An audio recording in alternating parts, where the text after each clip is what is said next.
Okay, I'll come back after 5 minutes. Sir.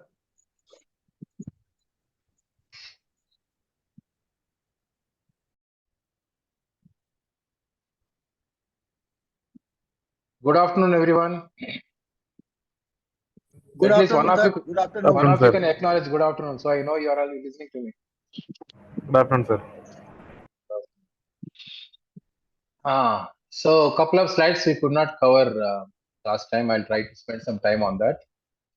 And more importantly, safety case can be a very boring subject, absolutely abstract, and then lot of subjectivity. Of course, there is some objectivity in the way assessment is done, but eventual judgment whether the system is safe or not for use is a subjective matter. It's all about how you build confidence in the independent safety assessor as to the kind of steps you have taken to make sure that the system is safe. Because safety doesn't come from some safety manager. Safety comes from understanding the principles behind safety, the tools behind safety, the techniques behind safety, the standards behind safety, the processes that ensure that the risk of making something going wrong is eliminated if possible or minimized at the least. So it's all about understanding of the whole gambit of aspects that eventually help you realize what is called a safety critical system. So today's topic was given as safety case, but in the absence of a little more detail in terms of what aspects of safety case to consider, I have taken what my experience teaches me best as to what are the building blocks that go behind the scene in making a safety case. I can always show you a safety case and say the session is done, but that's not justice being done. So I thought, why safety case is difficult? What does it make to? What does it take to actually build a eminent safety case? What are the different aspects of safety case that need a fair amount of elaboration? So on and so. So I'll take you on a different journey. Eventually, at the end of the session, we'll try to run through one sample safety case, but confidentiality demands that I cannot share a approved safety case, so I'll have trouble. So I'll take you through a draft to just give you an overall picture of how a safety case actually looks like. That's the intent. So with that intent in mind, we'll get started.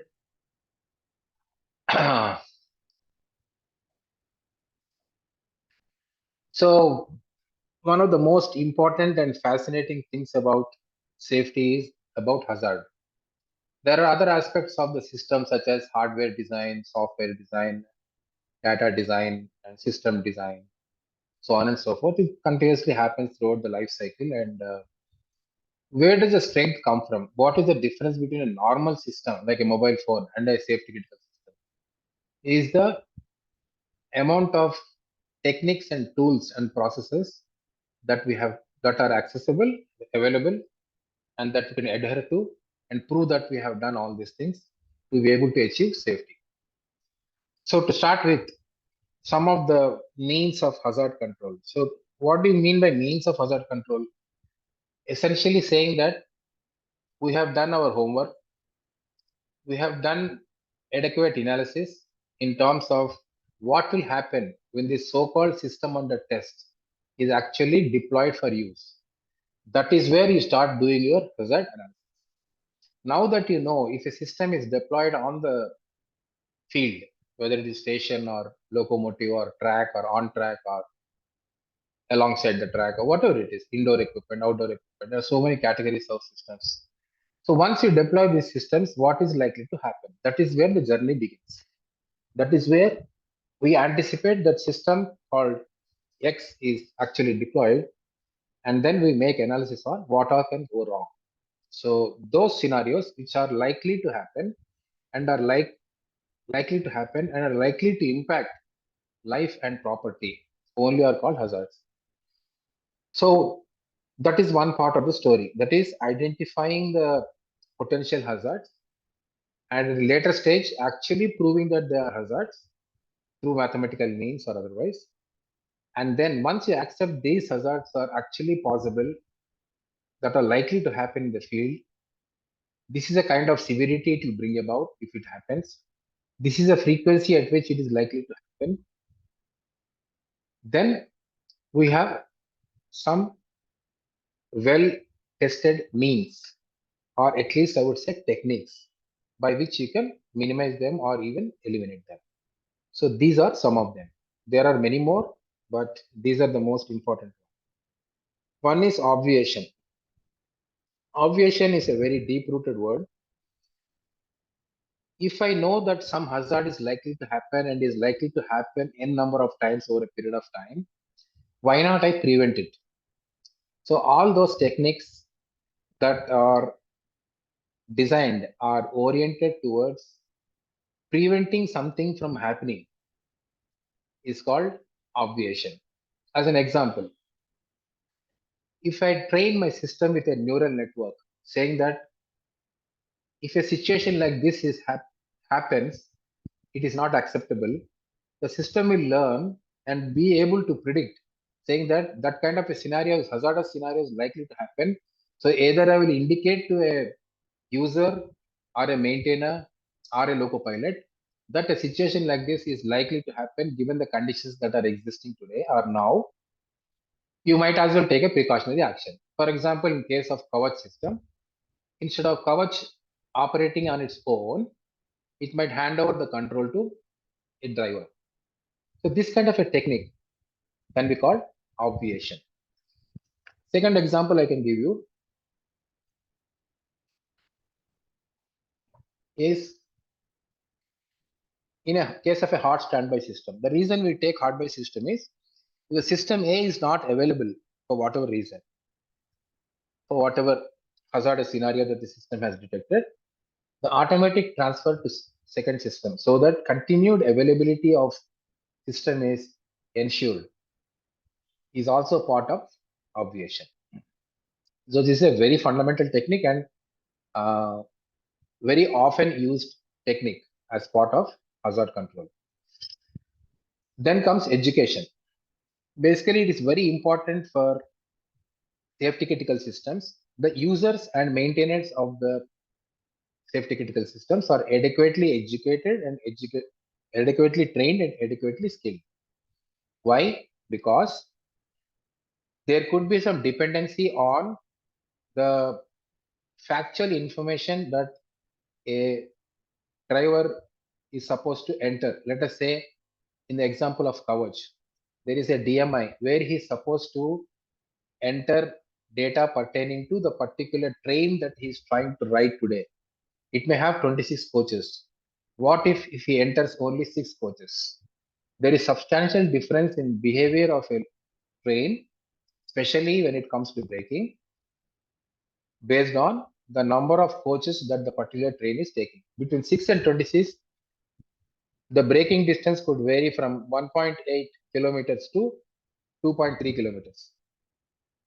So any wrong entry of data can be very deceptive. It can lead to a signal crossing a signal and danger.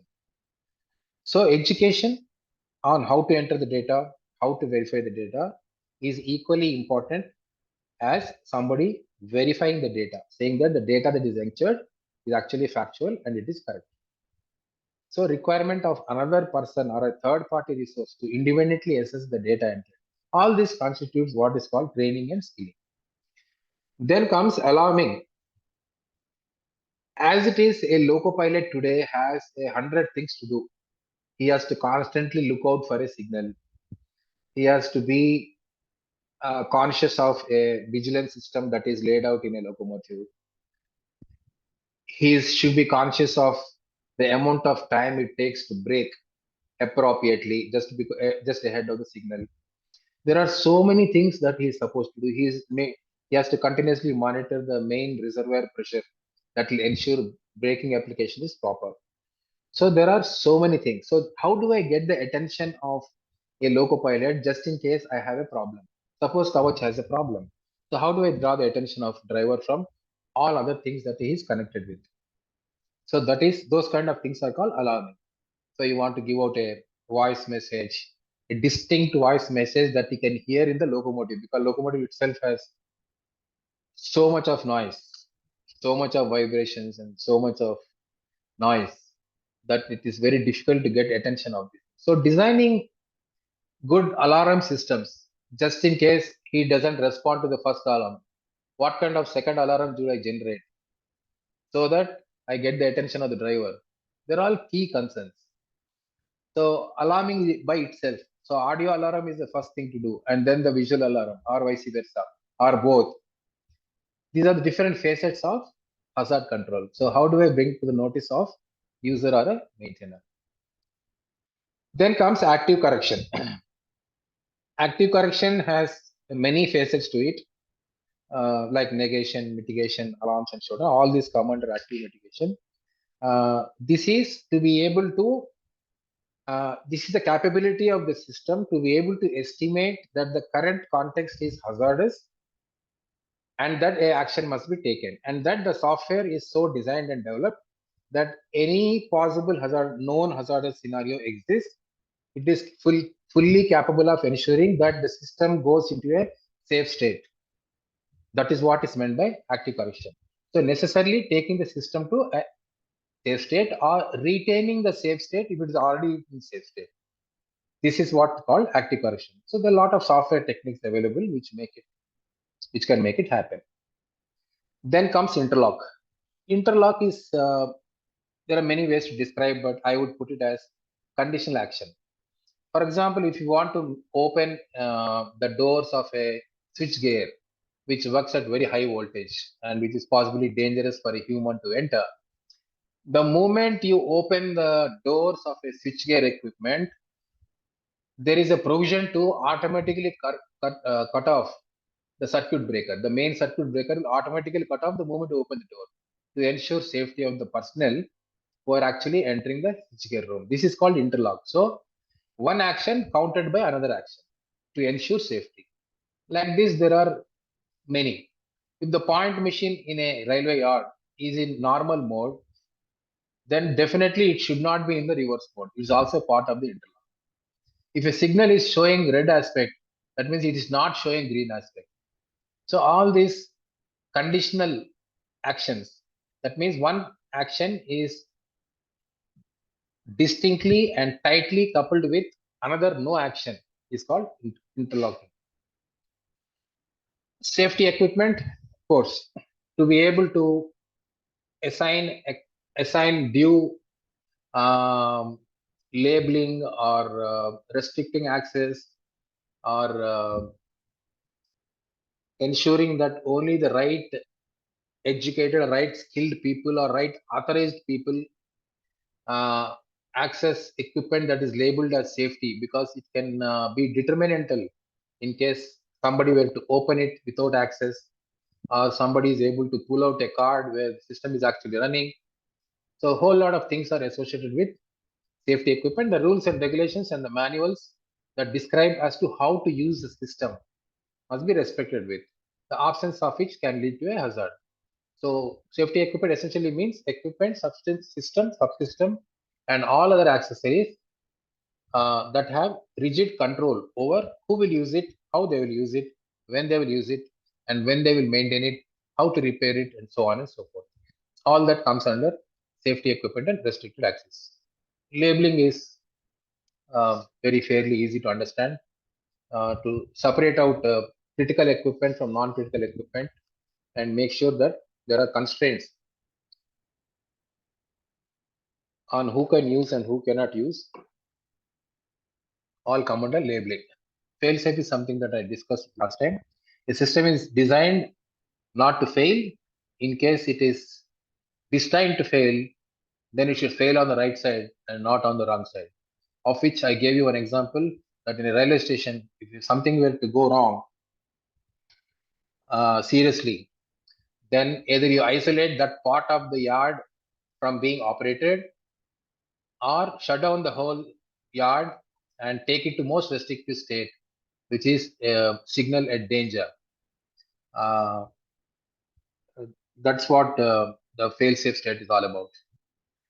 It's a very important slide, so I'll give a minute for any one of you to ask questions, please.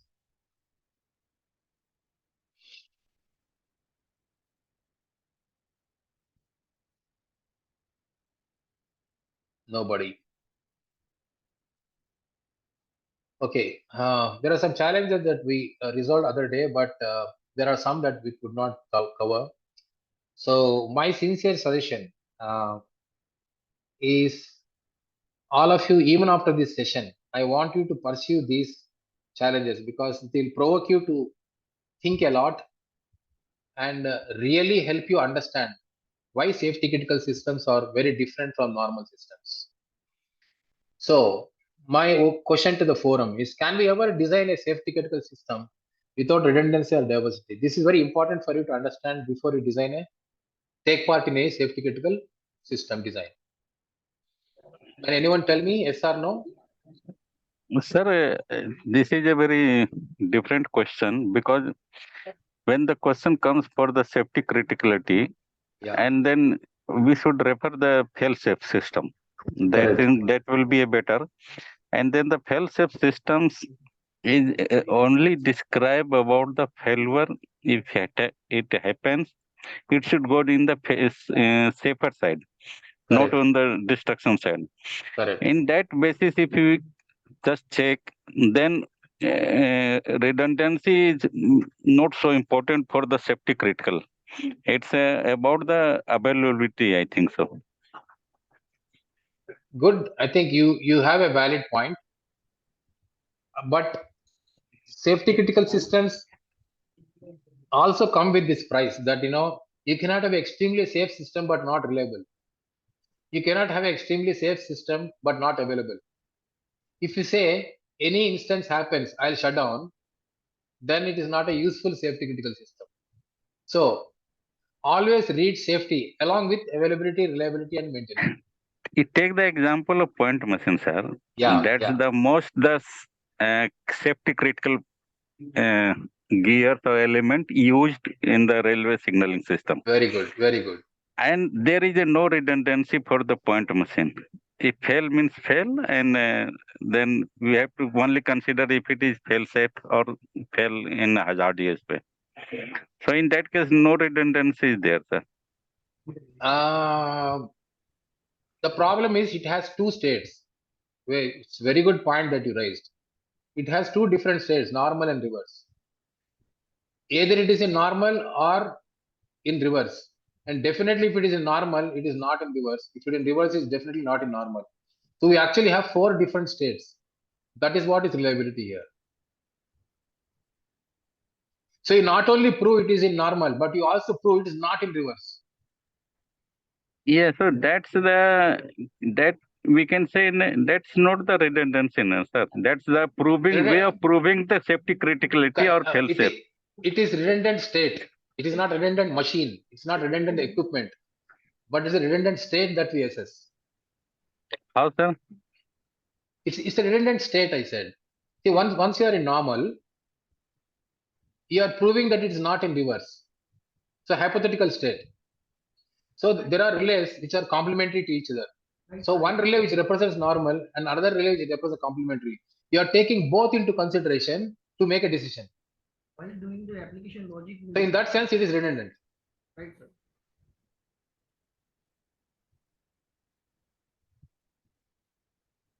You're not basing your judgment based on one single aspect of the relay. Am I right or wrong? Right, sir. In doing the application logic development, we do the required relays. That's the correct, sir. I got your point. Yeah. But Just think about it. All these sessions are made to make all of you people think.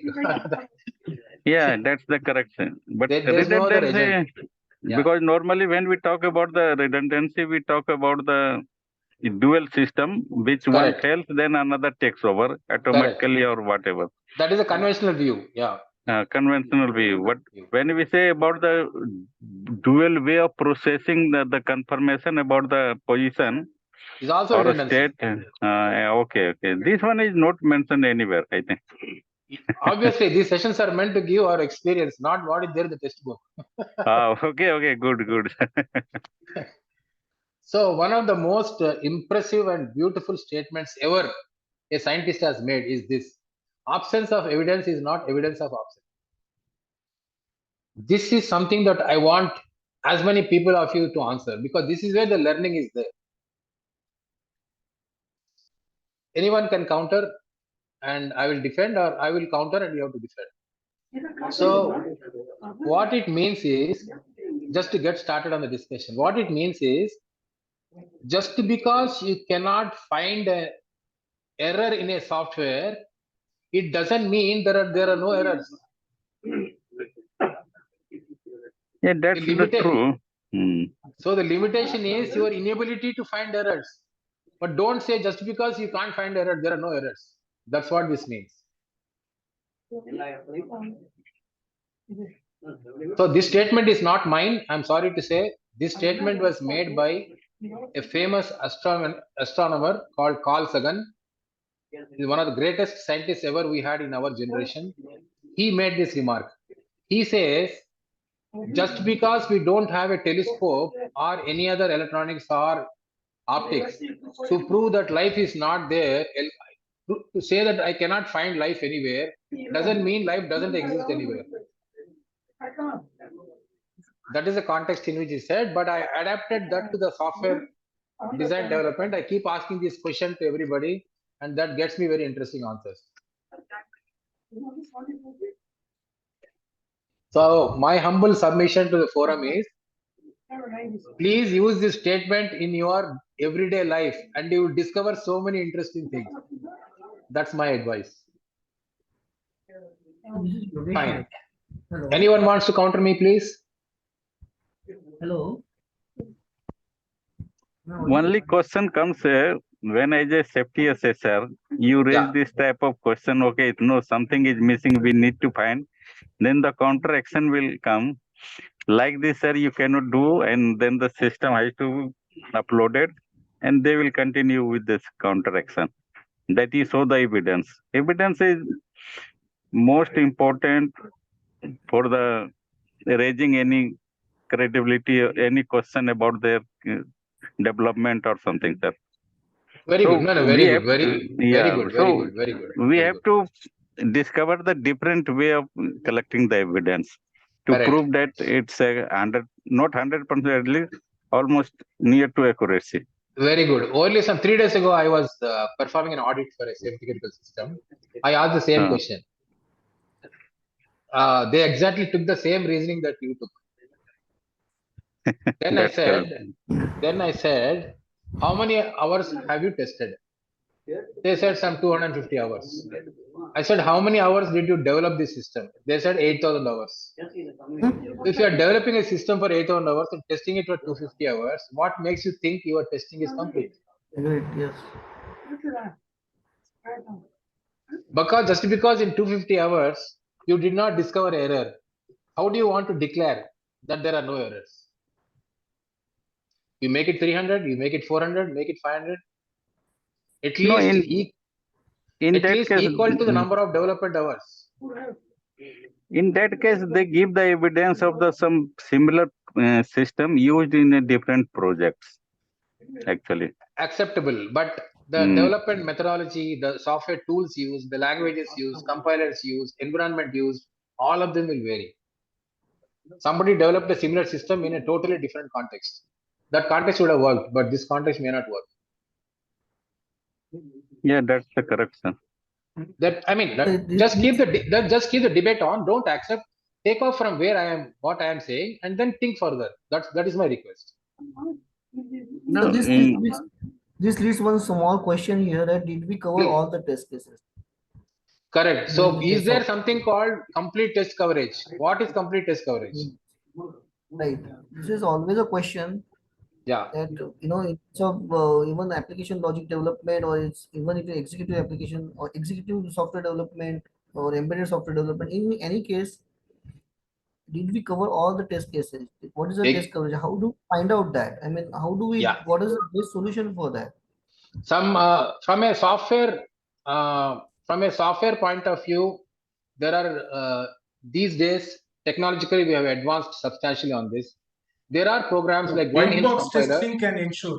White box testing can ensure the entire software is tested, no, sir? No, good, sir, but it is a combination of black box, white box, gray box, software hardware integration, software integration, and then overall system integration. So there are 8 levels of testing. So after doing all this, of course, unit testing is something also there. So after all this, if you say I have not been able to discover any hazard errors, I would say reasonably good job done. Okay. So notwithstanding that, the software tools are very, very intelligent these days. If you write a piece of code, it will create all possible scenarios that are likely to happen in the field and evaluate every possible scenario with every possible data set, and then tell you under what data set is this function or a program likely to fail. So those kind of tools are available today. That makes this job of absence of evidence is not evidence absence fairly easy to prove. So which are the tools, sir? What are the names of tools? Something like to start with, at a leftmost end, we have a tool called Parasoft. Parasoft, okay. Yeah. And then other extreme, you can go to tools like Greenhouse compiler. So thank you, sir. Yeah. So these are the tools and technologies available. We should make best use of them. That's all is my advice. Good. Next, challenge number 4. The system should be designed to perform what it is supposed to do and should not do what it's not supposed to do. I'll be happy if someone disagrees with me.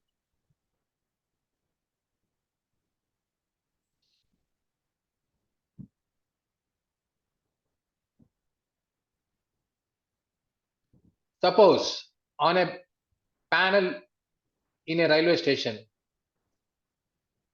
there are some well-defined operations that you are supposed to perform or you can perform. Say a 2-button operation for setting a route, or 3-button operation for cancelling a route. There are some exhaustive number of permitted button operations you can do. That you have to prove that all your permitted route operations are working. Fine, that is part 1. Part 2, no wrong combination is working is also important. You said there are 3 buttons A, B, C. A and B will set route 1. Very good. B and C, A, B and C will cancel route 1. Very good. There is another 4th button called D. What if A and D pressed together also setting the route 1? Should not be permitted. So proving that what is expected to work also works, and all illegal combinations do not work also is an important aspect of ensuring that the system is designed, our system will work as intended and as designed. So one of the good systems that Railways has is called a square sheet test. This exactly does this. It proves what is supposed to work is working, what combination is not supposed to work is not working. That's an important part of safety critical system. Yes, we use this in our application logic development in IFAT and CFAT. Yeah, correct. Other day I told you about challenge number 5, the reverse trace from test reports to the original specifications. What they prove is whatever software code that is generated by a developer does not contain any junk code which might lead to a hazardous situation while the system is in use. That is what the reverse trace from test reports will prove. That means you'll go from the test reports to the source code and ask a question saying that what is this test for? Then they will say this code. What is this code meant for? They'll say some design element. What is the design element? Why did you design this element? Then they'll say, sir, there is a requirement. In case you are not able to show a specific requirement, that means that particular junk piece of code was actually present there, should not have been present. That is how reverse trace will eliminate all the toxins in the software source code. That's what reverse trace as a technique is used for. Challenge number 6, taking off from what I told you, this I try to provide a visual domain of what it means. So there are 2 scenarios. You can give correct inputs, you can give wrong inputs. There are two scenarios outside, correct outputs and wrong outputs. So what is the deadly combination here? Wrong inputs and correct inputs. Correct outputs is a deadly combination. That is what, when you are part of a safety critical system, as a user, as a maintainer, as a developer, as a designer, architect, whatever it is, keep it in mind that no wrong inputs shall ever result in correct output. If you can avoid this, your system is reasonably safe for use. Do you find this slide useful? Yes, sir. Good. Another interesting challenges, because all these are, if you seriously go through all these challenges and few more slides that we have, you can reasonably claim that you have understood what safety critical system is. Differentiate necessary and sufficient conditions. We generally use these words very often, but not paying attention. What exactly you mean by necessary and what exactly you mean by sufficient? Yeah, sir. Please explain little more, sir, because this word is really not understandable. Necessary and sufficient. Correct.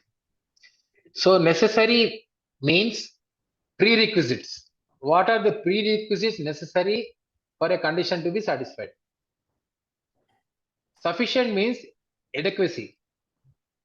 Adequacy means beyond prerequisite conditions, there are extra conditions that have to be fulfilled. For example, a signal has to go from danger to off, that is red to green. What are the necessary conditions? The track must be free. What is absolutely sufficient condition? The track circuits are free, the point machines are in favorable condition, and the track is not occupied. It's very important. Sufficient that the track is not occupied. When in the course of the track being occupied, the train, there is a train movement, there is no way you should be able to operate. So the sufficient conditions addresses more than prerequisite conditions. So not only track circuit should be free, but there shall not be any train movement on the track for the purpose of changing the aspect from red to green or green to red, vice versa. That also is true. Another important thing that you will come across is differentiating real time and online. Anyone taking this challenge?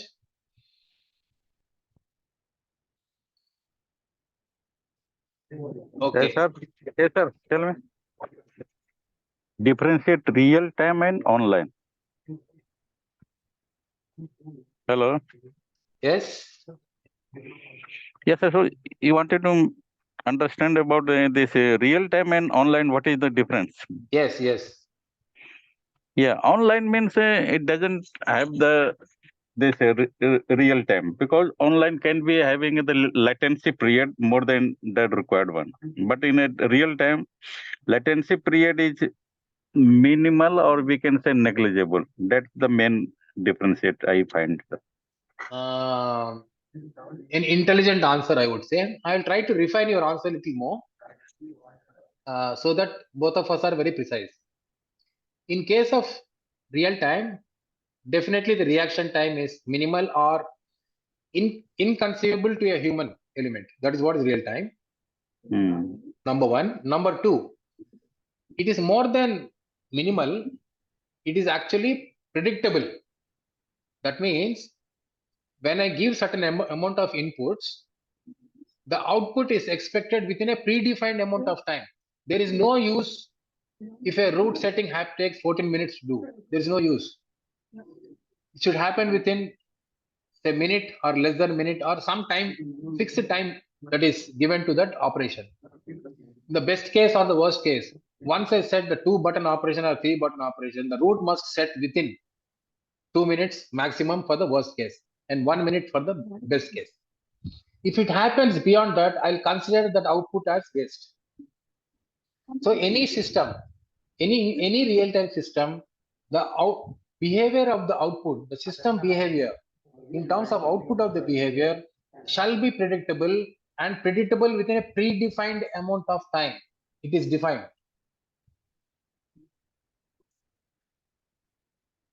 So in online system also, we have inputs and we have outputs, but a delayed output I Google for some term, obviation. Sometimes it may take 5 seconds, sometimes it may take seconds, but it comes 5 seconds later or 10 seconds later, we still accept the response. That is an online system where there is no boundary or a limit on the time set for the output to be generated. It is called an online system where it is strictly bound by time, and any delay beyond that time makes the system a waste or useless. That is called a real-time system. For example, you are launching a rocket. D minus 7, the actual launch starts. So minus 6, minus 4, 3, 2, 1, 0. And then it has to launch exactly at 0, the launch has to start. No, if it is waiting for something else to happen and launches after 1 minute, the entire trajectory is gone. So in real-time systems, the response is very critical, and the time limit set for the real output also is equally important as the output itself. That's what real-time systems are. What is the difference between mission and safety critical?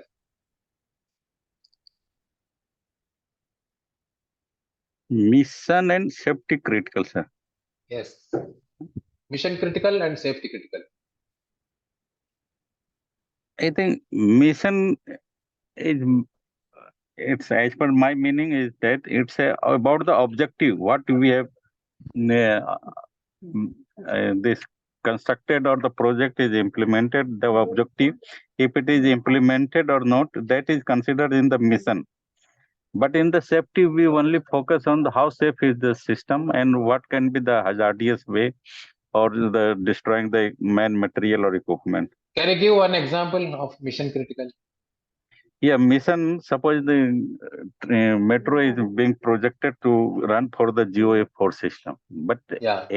because of some reasons or something, it's run only in the GOA3 because of the failure rate is more in what. Then still it is a safe, but a mission is not completed. That our mission was to run for the GOA4, but it is running in the GOA3 mode of operation due to some conditions. But safety critical, we say that when we apply the this brake or something, then the braking distance, it should stop the train within the defined granted braking area or the distance. And another one is if there's something, if some trains are apart, then the train should stop automatically. Then if the some other features are there, like a point machine is failed, then this area has to be declared as a no traveling zone, and then all the trains should stop automatically before the track, before the point track. So these are the safety critical, and the mission is, I said, if something is designed and is not fulfilled, it's called mission is failed or mission is achieved. Okay. I'll just correct you. I mean, broadly, I think the building blocks are right.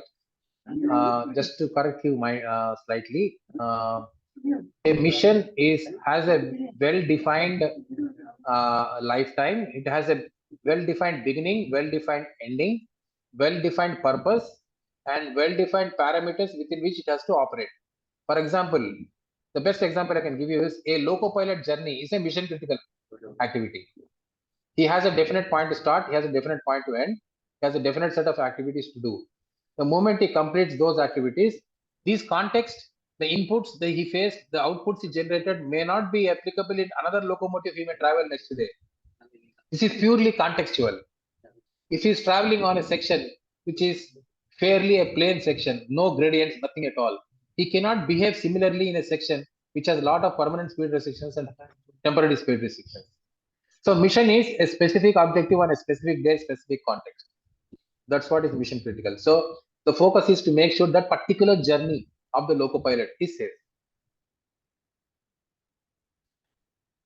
That's the mission critical part.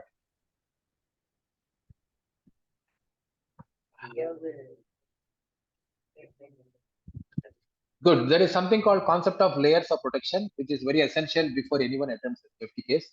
So always there are multiple. Sorry, sir. someone. Yes, sir. The previous slide, some more difference between mission critical and safety, sir. Okay. No, it will be nice that if you give some more examples, it will be easy for us. Okay, fine. Now, typical rocket launch, a spacecraft that goes into space, delivers something and comes back, is a mission critical system. Okay. And for example, you take this. What is this? We have this spaceship in the about 400 kilometers above. We have this where we do the experiments in the space and then watch the whole world. So this is a mission. It will go perform experiments for a few days, months, and then come back. So there is a definite amount of time involved, and all in that context, in that weather, in that particular height above the geography of the land. So define that particular context and make sure that you design the system that will work safely in this particular context. That same thing may not work in another context. For example, I'm building an electronic interlocking system. It's a safety critical system. I build it for a Secunderabad station. It will has to work for New Delhi station or Jabalpur station or Surat station or Vizag or whatever it is. It can work anywhere in all the contexts defined. But a mission critical system is designed only for that particular mission. So mission critical is mission critical is something like it is one off, but safety critical is something that one solution which is suitable for different type of scenarios. A generic concept, you can say. Yeah. Okay, sir. Thank you, sir. Understood? Yes, sir. Yes, sir. Great. Thank you, sir. Yeah. So layers of protection. Now, in generally safety critical systems, we cannot stop with one layer of protection. You cannot say I have a wonderful designer and a wonderful architect. So whatever they design and architect are wonderful systems. They have done it in the past. So I will not do enough amount of testing because not required. I cannot say that. No matter how good your people are, layers of protection is very, very important. So the first layer of is process control generally while in use, but during the course of software development, we have many layers of protection. We always assume that a requirement may be wrong. Then we will say design may be wrong. Then we say architecture may be wrong. Then we say the testing may not be adequate. Then we say validation may not be adequate. Then we will say trials may not be adequate. So at every stage, we ensure that these are all layers of protection. That means an error may pass through a designer phase, but we'll get it trapped during the testing and validation phase. Somebody may pass through the testing validation phase. I will trap them at the field trial phase.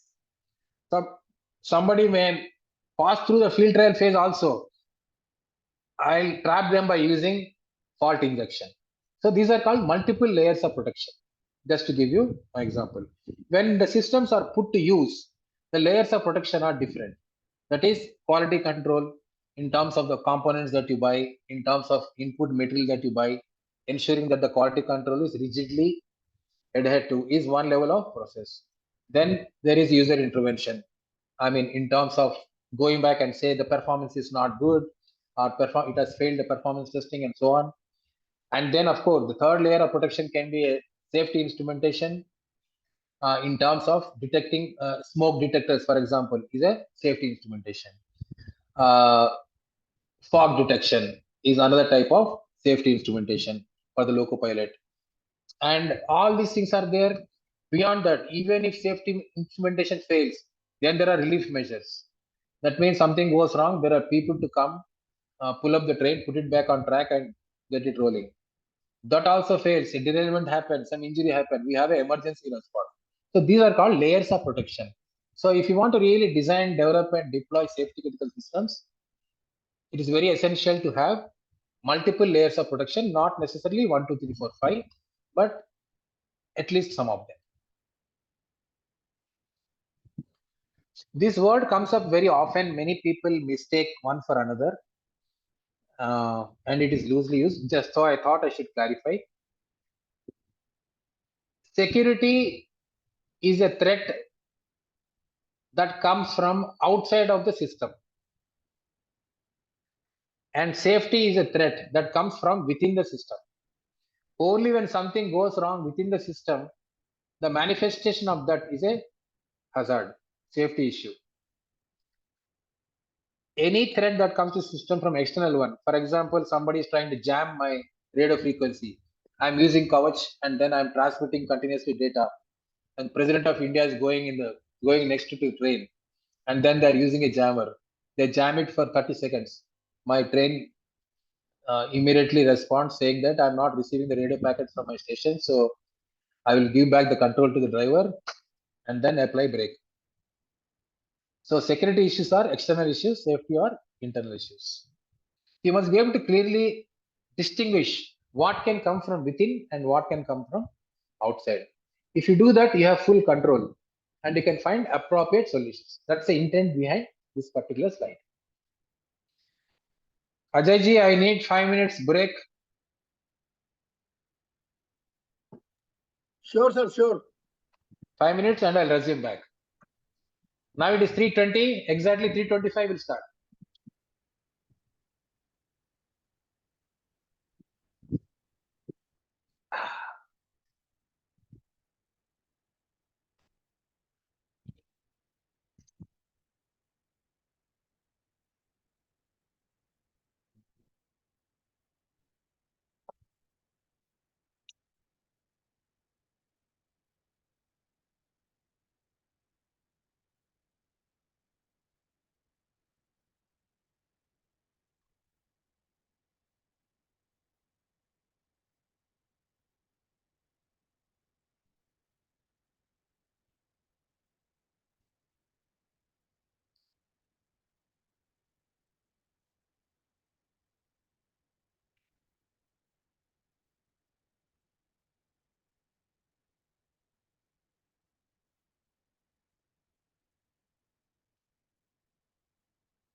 I'm back. Ajay ji, Yes, sir. इसका recording हमें भिजवा दो तो कि ताकि हम भी थोड़ा बहुत सीख सके कि हम किसी कितना बुरा है. हाँ ठीक है, sure, sir, sure. I am sharing recording with everybody. No Yes. problem. System categories, there are mainline railway. The safety case approach is different for mainline and metro because the metro is very largely predictable. The headway between the trains or the stoppage or the distance between two stations are all fixed. So it makes it very easy, rather easy, not very easy, rather easier than mainline. Mainline is very complex because the train lengths will differ, the distances between the stations differ, the speed controls are different, number of the points it traverses are very different. So many elements make mainland railway very different. The safety case approach also will be very different. And hazards also are very different for mainland railways. So challenge in the railway ecosystem is, there are many challenges. Just try to list one of them, at least couple of them I'll pick up. The main problem with railway as a scene is that, imagine I develop a so-called state-of-the-art electronic interlocking system. How do I prove that it is working? Fine. I have to benchmark it with route relay interlocking or a panel interlocking. That means you are asking a new generation system to prove that it is as good as an old system. This is a big challenge. This is a big challenge. Challenge not for new generation, for the old generation, because An electronic interlocking system, so-called new generation system, is slower than the root relay interlocking system. That's a big challenge. So you're asking a user to accept a new system which is definitely slower than what he has on hand. That is one of the biggest challenges in the railway ecosystem. And the coexistence of multiple types of legacy systems. So in Indian Railways, if you see, there are more than 3,500 panel interlocking, more than 1,200 odd lateral interlocking, and about 3 to 4,000 of electronic interlocking. So coexistence of multiple types of interlocking systems is one great challenge. So if you want to prove that your Kavach can work, then you have to really run through all the legacy systems and work equally well, perform equally well, and demonstrate that it is safe in all the zones it is passing through. That's a big challenge.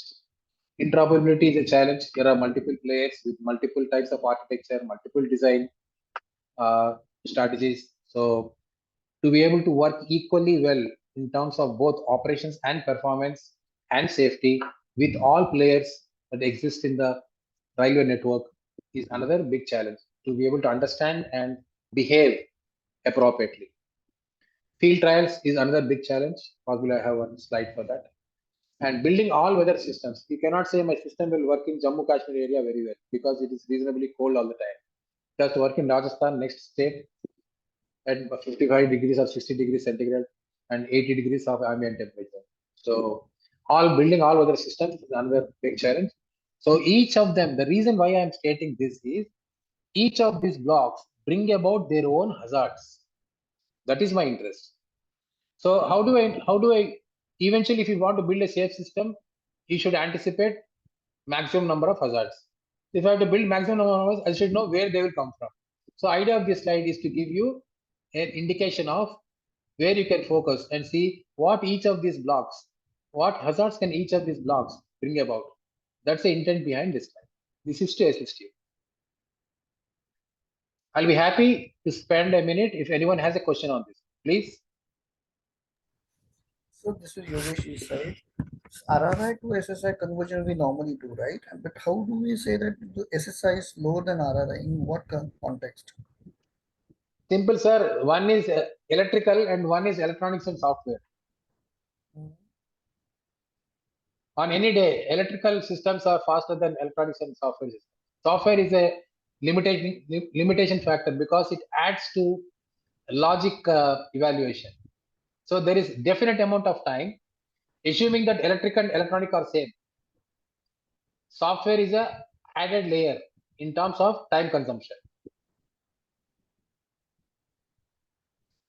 And it is proved, sir, it is proved.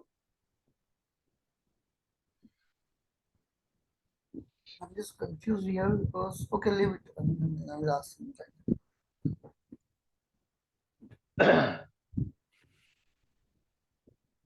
I'm sorry, I covered this, sir. So let us look at the complete ecosystem of software. So safety system means there is assurance of hardware functionality, similarly software assurance, and similarly data assurance. So how does this come from? It is from these building blocks. The correctness, the demonstration that all stated requirements have been tested successfully is correctness. Instead of tested, I would say validated successfully. So that is both positive cases and negative cases. Put together, I'll call it validation. Adequacy is to be able to build a test environment that is execute test cases. For example, I am facing a challenge in the lab. I cannot bring a locomotive into the lab. So what do? I will see what are the parameters that I am getting on the locomotive when I deploy my system on the field. For example, speedometer. We have RFID reader. We have GPS modem. We have GSM modem. We have a DMI. We have pulse generators. We have radio modems. So we have so many variables that happen in the field.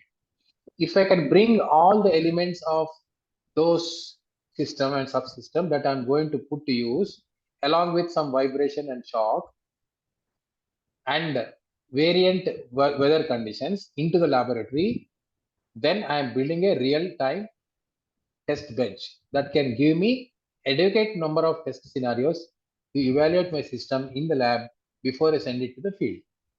So those of you who are interested can visit our Bangalore lab, and we'll be more than glad to showcase how we try to build a reasonably robust test bench. Then comes completeness. It is saying that every stated requirement from the user has been fulfilled through verification. Through verification, we demonstrate this particular aspect. Then comes integrity. Now it's very essential. User has given a SIP, a signal interlocking plan. Now what you are doing, you are converting that into some digital form, and then you are converting that into another form, saying that some table of control, and then you are converting that into some tables, and that you are converting into some data structures in the program. You are doing multiple transformations of the original data given by the user. How do I know that multiple transformations have not resulted in any loss of integrity? This is important. So what we do, we do what is called backward. We do both. Sorry.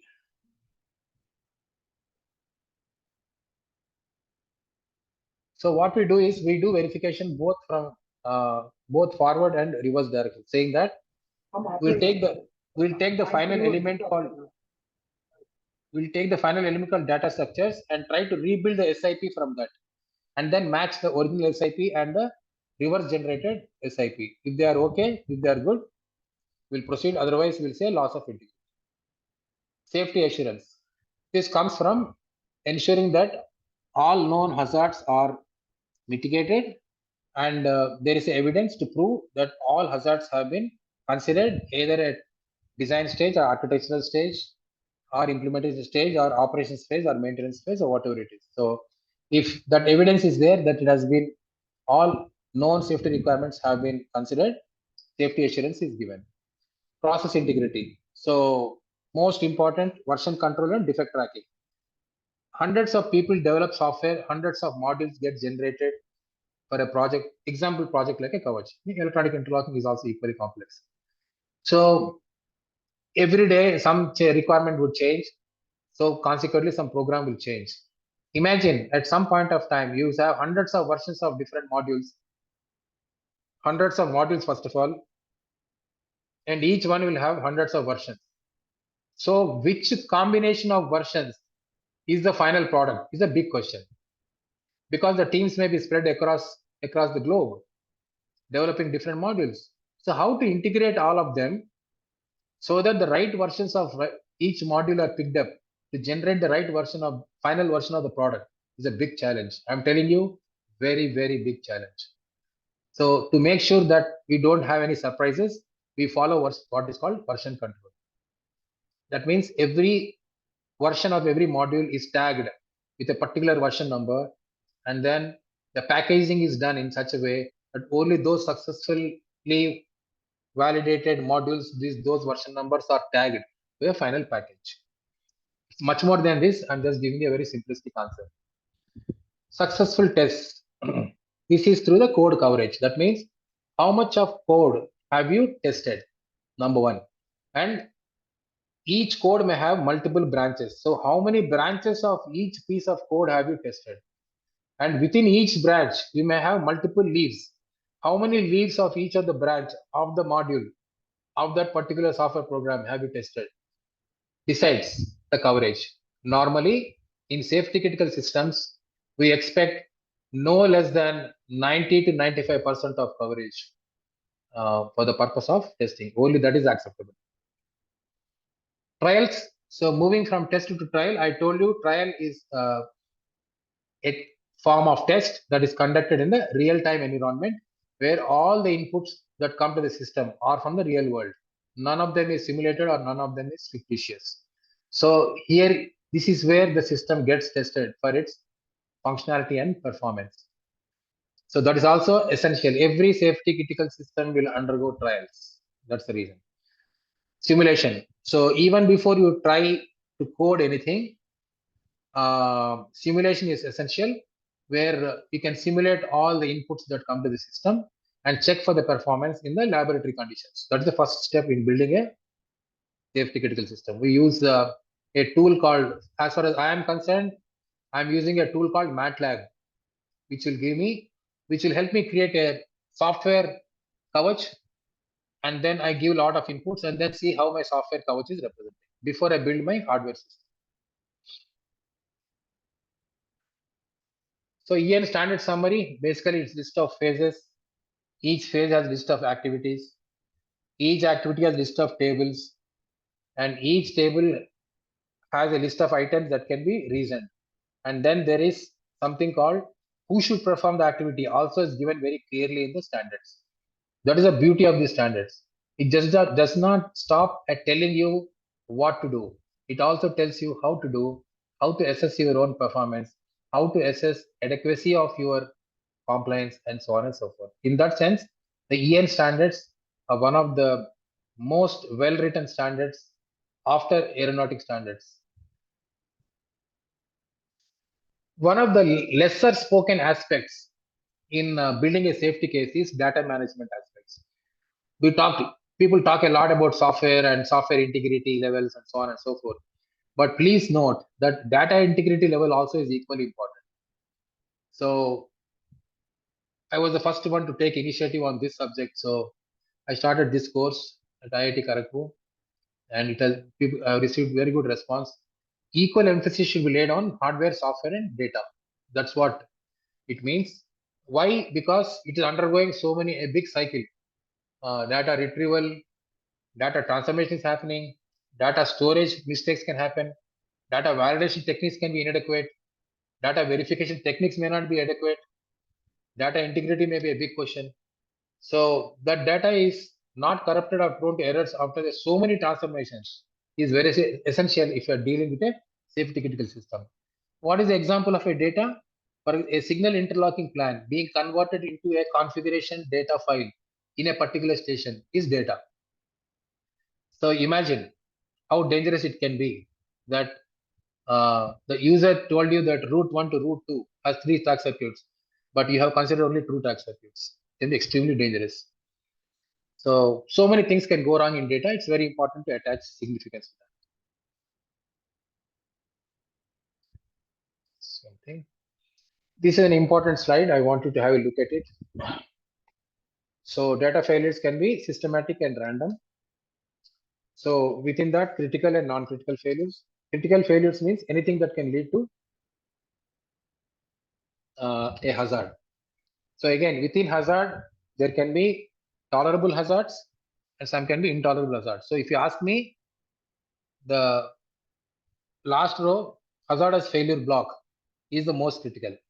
So what kind of hazardous failures can happen if you don't handle data properly is of subject of interest for anyone who is involved in safety critical system. So these are the typical types of errors that can happen. Data is not data inaccessible. That means you put the data in the final EEPROM or a memory chip or whatever it is, but you are not able to. The software program is not able to access it. Can be a problem. Representation errors.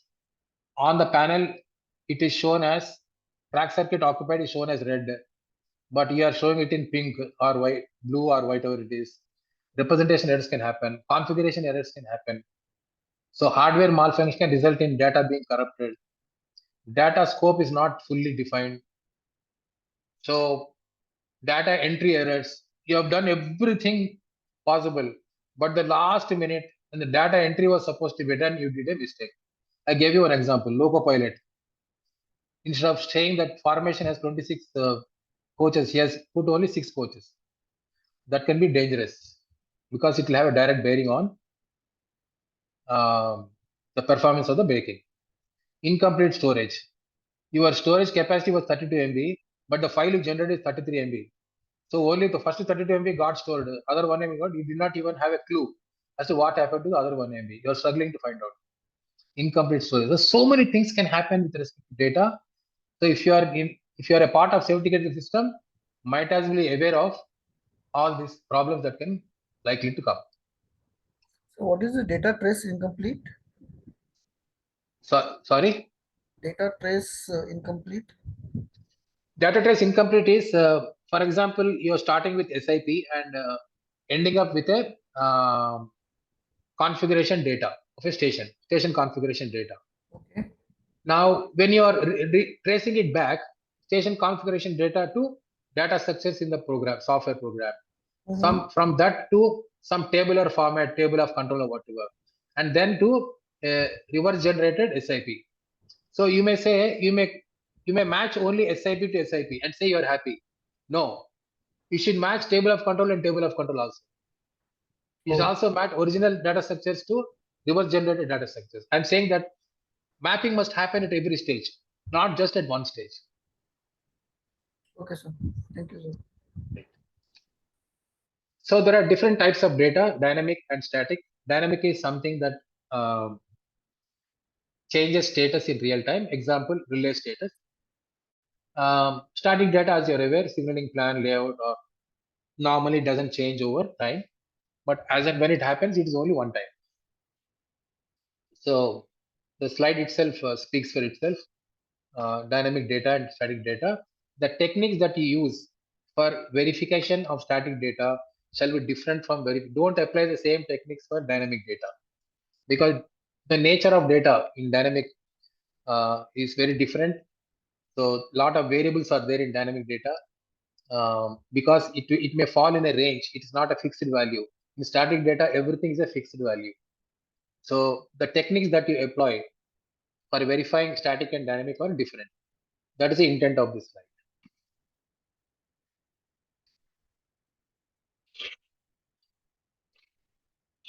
So give a little more example, a little more emphasis on what static data, dynamic data is. So unlike other verticals, railways have challenge. And why this is important? Because even all these things can bring about some hazards. Theft is a major factor. When I designed and developed the first audio frequency track circuit for Indian Railways, just 8 hours before the inauguration by divisional railway manager, there's a major theft and somebody took away all my copper cable. So theft is a major factor. Submergence of equipment for safety critical systems also underlying is the nature of ingress protection. So IP66 is the minimum for outdoor safety critical equipment. And then we have series, parallel, and standalone trials. I'll talk about it. I told you about trials with legacy as a benchmark. We always go back and measure it with a previous system, which is much quicker than the existing system. Long shelf life, 10 to 15 years. Once a system is turned on, it is expected to work for 10 to 15 years. So that's a huge requirement. You cannot say halfway the journey, a locomotive, my couch lifetime is over, so I will stop. So these are the challenges that we face. So each of them will bring about some hazards.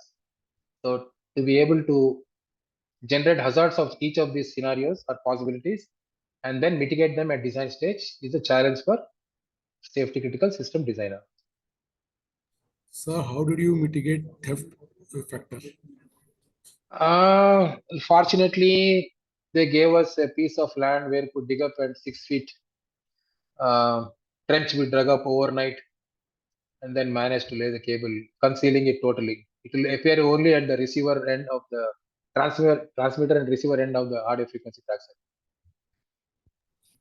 Very interesting. They pulled out the cable and they put it on the track. So after a train passed, the cable got cut and they carried away those pieces.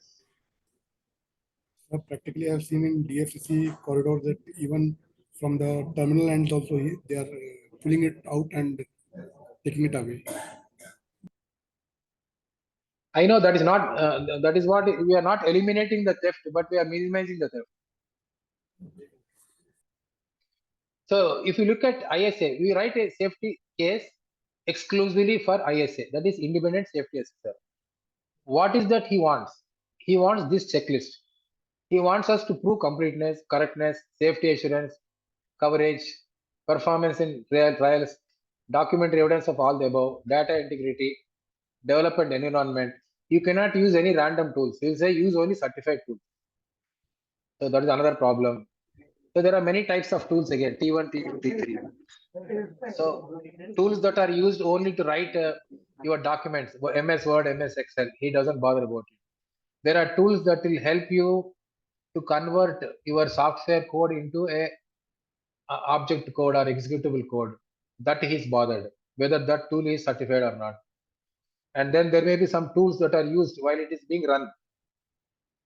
So he is bothered about only those tools that have a direct bearing on the performance of the system or functionality of the system.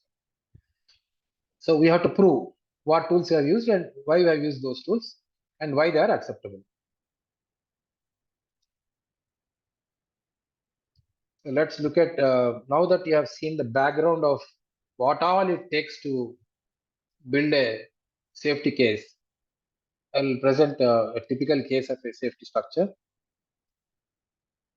So before that, a few important terminologies here, but most important is evidence. What exactly do you mean by evidence? It is formulation and presentation of factual information that adequately satisfy the hypothesis or claims made during safety assessment. Now, what do I do in a safety case? I'll show you in next couple of slides what I do. So whatever claims I make, I must be able to prove using factual information. So what can be factual information? Test report can be a factual information, a trial report. When you say test report, not enough if you go and submit a test report. Sir, I have done all the testing, this is a test report, so sign my test safety case. No. He will randomly pick up one of the test cases and say, do it again and show it to me that the result is coming same. So the verification also happens. So documentation, verification report, audit reports, performance reports, all these constitute what is called evidence. So the important subject in building a safety case is evidence. Evidence of, before I go to that, so it is very important that when you are working with any safety critical system, you must have the wherewithal and you must have the discretion and the skill set to differentiate which of the functions or which of the features are critical and which of the features are non-critical. Example, on a covered system, not being able to apply a brake in time is a critical function. But not able to apply a horn when there is an approaching level crossing gate can be a non-critical function.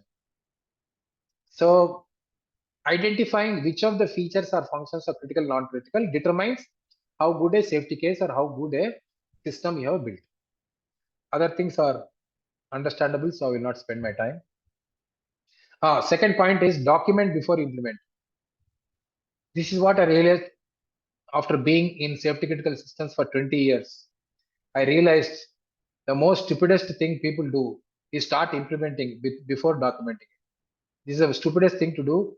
They will never pass the acid test of safety critical systems. So always document your requirements, document your design, document your architecture, evaluate it, find out the boundaries, find out the hazards, and then go and implement. Your software coding will be so easy and so pleasurable, but not without a document. That's my advice. So mandatory aspects are proof of hardware safety, software safety. I told you software assurance and data safety. So software assurance comes from verification, validation, techniques, measures, and I forgot one more thing, tools. So if you remember these two, this is a question you ask yourself or ask anybody. What are the verification process you have? What is the validation process you have for a system?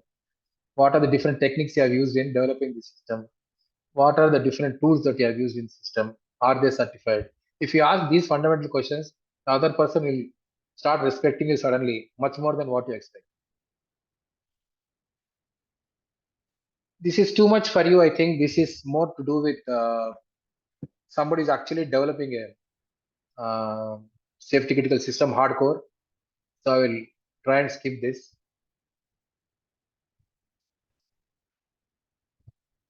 So this is the 1 to 8. The software assurance comes from the OEM's capability or the developer's capability to understand, assimilate, and implement this EN 50128 standard. So the inputs come from the quality management system that you have in your company. The EN standard is an input. Numerous other code guidelines and industry guidelines could exist. MISRA guidelines is for basically how to write a program, and then the plant documents. And in terms of processes, the most important is verification process, validation process, assessment, and control. Assessment is validation of validation. So after you validate, independent assessor will come and do his assessment. And then application scope is on the entire life cycle from requirements to decommissioning. So if you take these inputs and apply these processes on the application, that is the requirement to decommissioning, you are reasonably assured of a reasonably good system. So safety lifecycle documentation, which is essentially essential ingredient of a safety case. We have a hazard log. I'll show you a sample of it. Preliminary hazard analysis. Now, hazard analysis is done at different stages. Has anyone covered this aspect till now? Yes, sir. In DFCC ISCP 2003 project, we are doing this. No. In these sessions, has anyone covered this? No, sorry.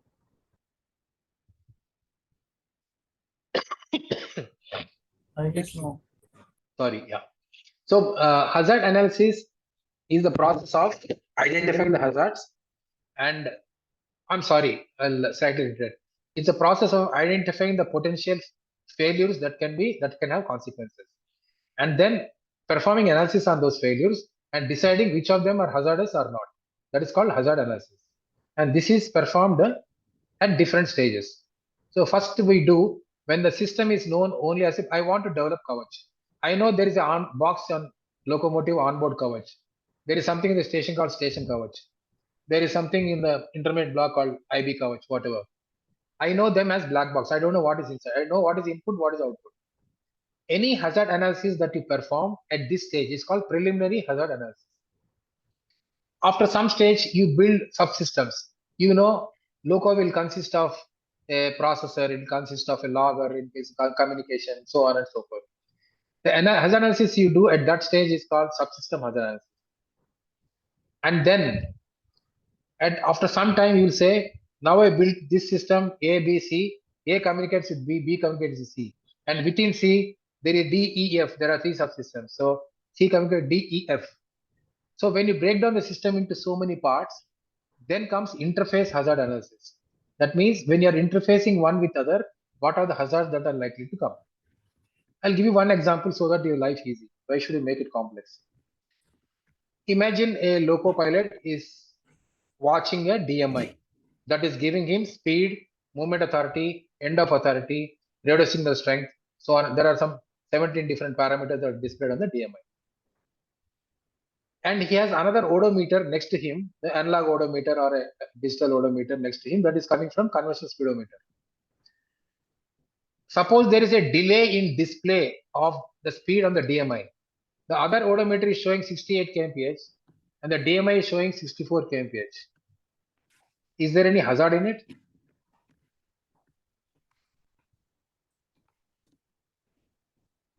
Yes. So, to be able to do appropriate homework and prove whether there is a hazard in it or not, that is what is hazard analysis all about. You cannot simply say there is a hazard. You have to prove. Yes, if there is a delay, there is a possibility that driver might be confused. Which one is correct? And he has to be told, you always take higher of the two. If he has to take higher of the two, why does he want to look at DMI itself? So these are the issues that will come up during hazard analysis. Safety plan is about from the day you start your requirements to the day you decommission, what are the safety requirements that has to be met?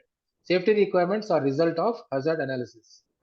So every accepted hazard results in what is called safety requirements. That means if I say, what if one system fails?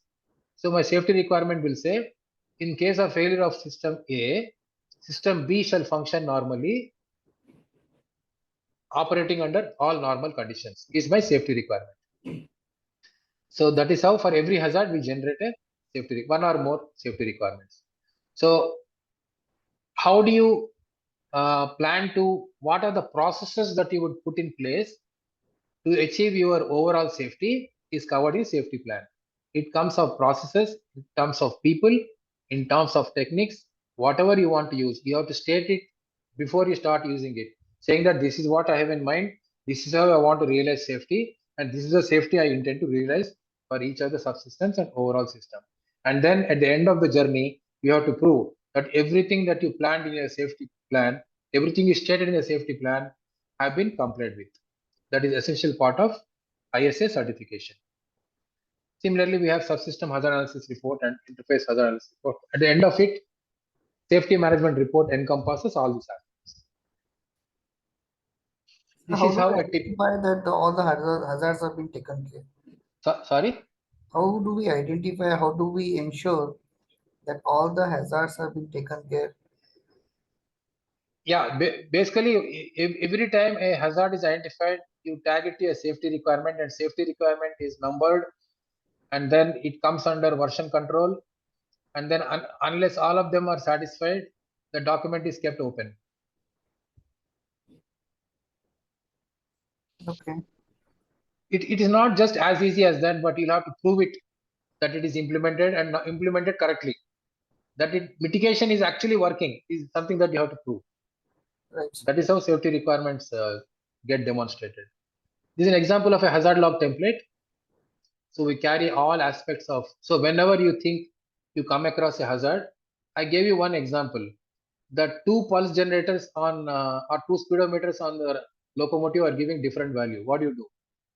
I'll consider that as a hazard because I don't know which one is true.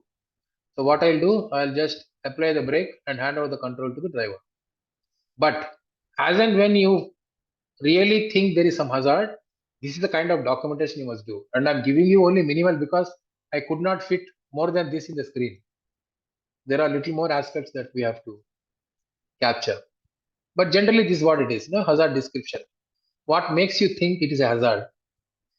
Why do you think that occurrence of this scenario will result in loss of life or death? All that you have to document properly and prove. It's not simply saying, no, there is a hazard, please accept it. You cannot say that. And then after analysis, you may realize, yeah, it is serious, but it may occur only once in 20 years, so I will not bother. So that also is important. Frequent occurrence of a hazard, the severity that hazard will leave is one aspect. The frequency at which it will happen also is another aspect. So you have to analyze all these things and come to a final judgment. That is final hazard category and probability. After that is documentation work. There are three types of safety case: generic product, generic application, specific application, and this is what they mean. For a product in entirety, for a kavach, where the kavach that I am going to develop can be used in any locomotive in India. There are at least 5 types of locomotives. So it can be used in any type of locomotive anywhere in India. It can be deployed anywhere in India, any station in India is a generic safety case. Application safety case is one instance. I develop the system, then they'll tell me, please go and do field trials in Charlapalli railway station. So I have to configure the system for Charlapalli and demonstrate it's working for Charlapalli. And then there is a project safety case where I'm given more than one locomotive and more than one station. I'm supposed to demonstrate at multiple stations, multiple locomotives. So if I demonstrate this, I get what is called a project safety case. So there are different types of safety cases. So just because it is working in Charlapalli, I cannot automatically qualify that it will work in New Delhi railway station. So I'll have to prove that my system is designed to work in any station. That extra work you have to do, that's what comes in application safety case. Generally, there are three parts to it. Evidence of safety management that comes from all the effort that I have spoken just now. Hazard identification, mitigation, safety plan, safety requirements, so on and so forth. Quality management is effective design of quality management system and implementation of the quality management system, and proof that all your quality control and quality assurance processes that were part of your QMS were actually implemented. So you have to show all the QC reports and QA reports that happened all through the product development life cycle. And then we have evidence of functional and technical safety. So little more into detail. Ajayji, can I take 10 more minutes, sir?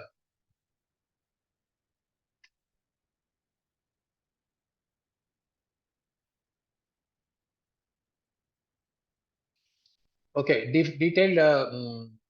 I hope none of you have an objection if I take 10 more minutes, right? Please continue, sir.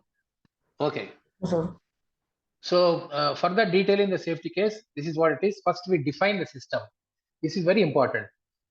Then quality management report, safety management. All these are self-explanatory. But system definition. What do you mean by system definition? That means what are the subsystems that belong to or that are part of this system? What is the functionality of each of the subsystems?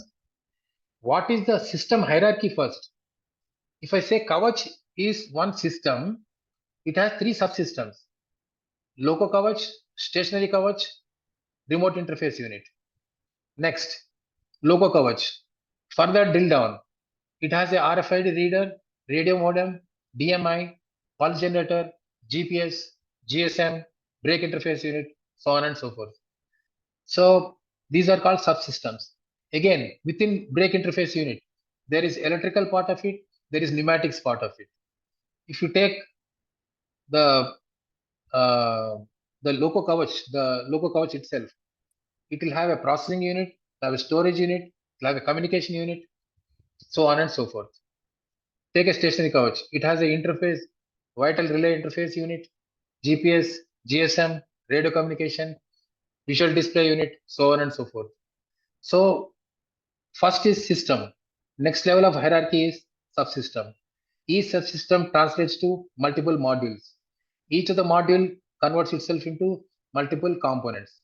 So that is a hierarchy: system, subsystem, module, and component.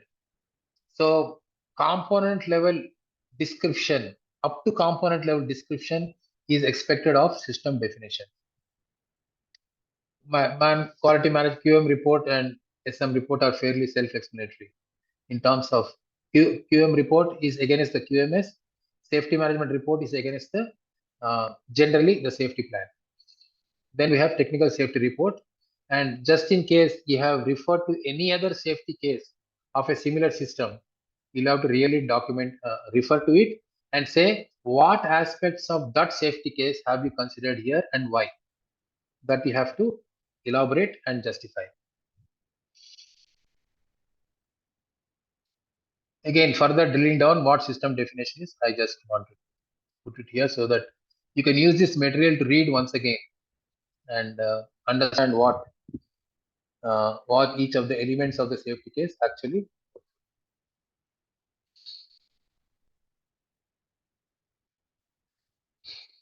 This is self-explanatory. So this is one thing that I would like to.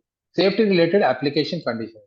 One of the bottlenecks that you will face if either you are reading a safety case or writing a safety case is SRAC. Now there are some assumptions and conditions that has to be fulfilled for my system to work as intended. For example, I expect a loco pilot to be trained to enter the data correctly. That much of skill he must have, that much of knowledge he must have.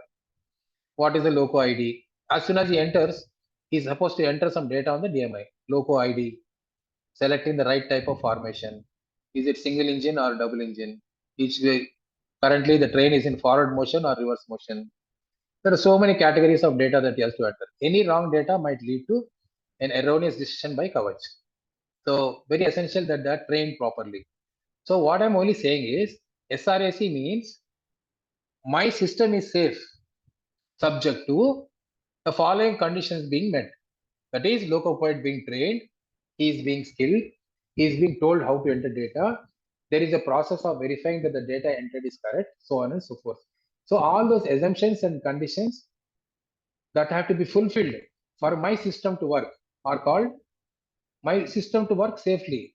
That is called SRAC, system related safety related application conditions. So I just took an example, a template of a SRAC, and I created one small SRAC for you. So LP ready is the name I gave to that. Origin is active locomotive, where it is being used. Hazard is erroneous data entry configuration. For example, train type mismatch. The receiver is operations and maintenance guy.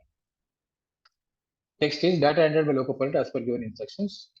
And verification is assistant locopilot shall verify the data entry before commencing the journey.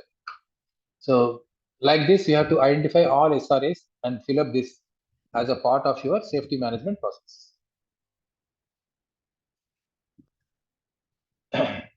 Another big challenge in safety critical systems is necessary field trials, and they have to be done in 3 different.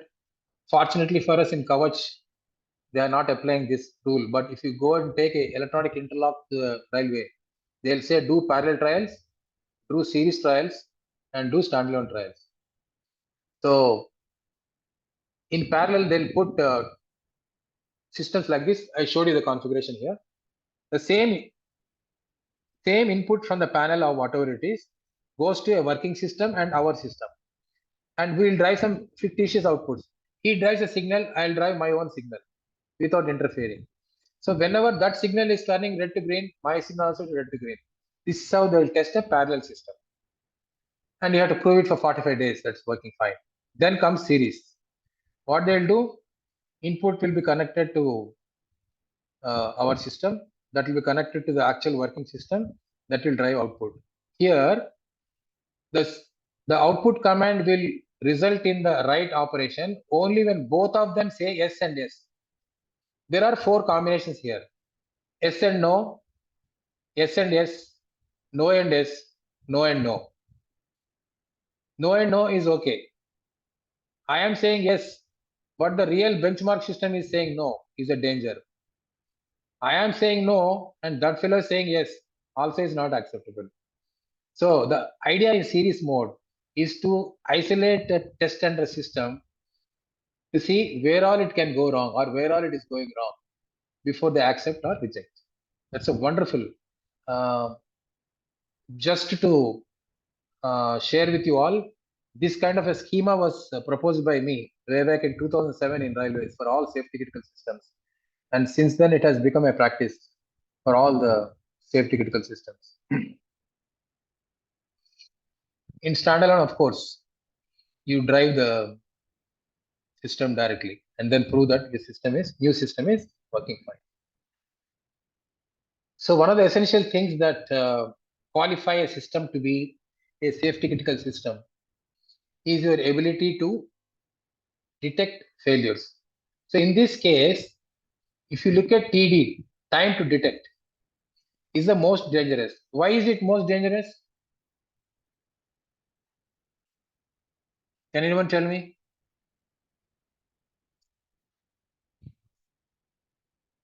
Because a failure has happened and system has not yet detected it. That means system is in hazardous state. So TD shall be minimal for any safety critical system. And as a matter of fact, TN, which is basically time to negate, this is the most uncomfortable state or an unacceptable state for a safety critical system. So the whole objective in building safety cases is not just to put a title like this, but to be able to actually implement your failure detection mechanism and prove that TD and TN are under absolute control and acceptable to the user. There are effects of faults and external influences. We try to, these are the multiple aspects of external influences that can affect. Your climate can affect. I have distinctly seen this. Systems that I offer to railways work so well in northern India, but don't work well in South India. So temperature does have altitude. In Orissa, we installed some systems on the hilltops and mountain tops. They had peculiar problems to face, especially with respect to lightning and surge and so on. Mechanical conditions also, vibrations and shocks. So external influences and effects of faults. So your ability to detect and negate, I come back to that again. And retention of a safe state. That means in the previous slide I showed you the TD and TN. The more minimal you make it, the more safer the system is.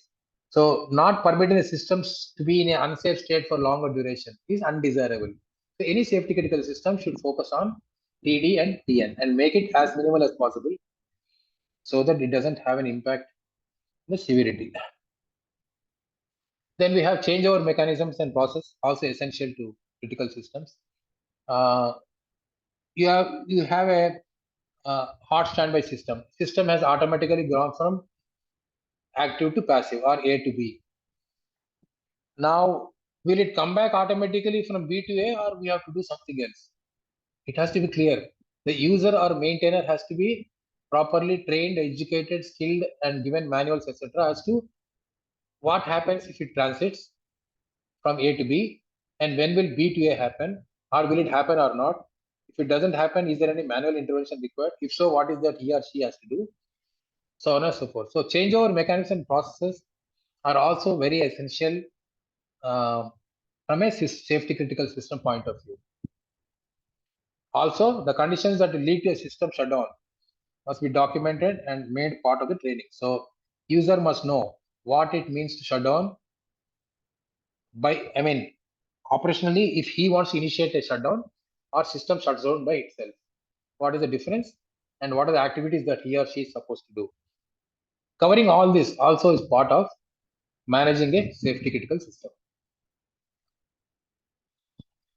I tried to give some examples which you can read, but I think next is Dr. Ajit, isn't it? Dr. Ajit, are you already online? Sir, are you already online? Excuse me, sir. One question I wanted to ask. Yeah, please. So, what is the difference between the reverse engineering testing and the degraded mode of testing, sir? And how it is complying or ascertaining about the system assurance provision? Reverse engineering is something that you do in the lab and through the integrity that the data that you transformed from A to B, B to C, D to E, and so on and so forth has not compromised on integrity of the data. That is reverse engineering. Okay, sir. And your second question is? And degraded mode of testing. Degraded mode of testing. What exactly do you mean by that? So when the purposely some systems is failed, and then you do the testing and check that if the system behave in a fail safe or not. Yes. So, now, in many instances where we have, for example, I'll give one example in Kavach itself. They requested us to provide for redundant power supply. They said all other cards are okay, but power supply, please provide redundancy because there is a lot of fluctuation of the locomotive. So what I can do is, while the system is running, I can pull out the redundancy card and see if the system is reacting. I can do a degraded testing. I have two radio modems. I'll switch off one of the radio modems and see whether my system is tolerant to a degraded mode. So there are so many scenarios that are possible. So reverse engineering is, do you mean only can be performed in the lab itself or it cannot be performed during the trial run? No. Only in the lab. I think sir, when we do the fallback in the systematic way, then it can be also referred as a system, reverse engineering. Like if you go no, you should not call that reverse engineering. Like if you go to testing in the metro system, starting from the cutoff mode, then RM mode, then you go for the GO3, that's DTS mode, and then go to GO4, and then you fail one of the systems, and then see that is not reverse engineering, sir. I mean, like I understand your fallback, fallback. Like if you can call it fallback, yes, you can call it fallback. You can call it fault tolerance test, but you cannot call it reverse engineering. Like in a signal we do, when we fail the green signal, it should automatically come to yellow. If you fail the yellow, it should go to Exactly. Whereas it looks like reverse engineering, it is not. Yeah, that's why I wanted to confirm from you, sir. That my perception and you is. Yeah.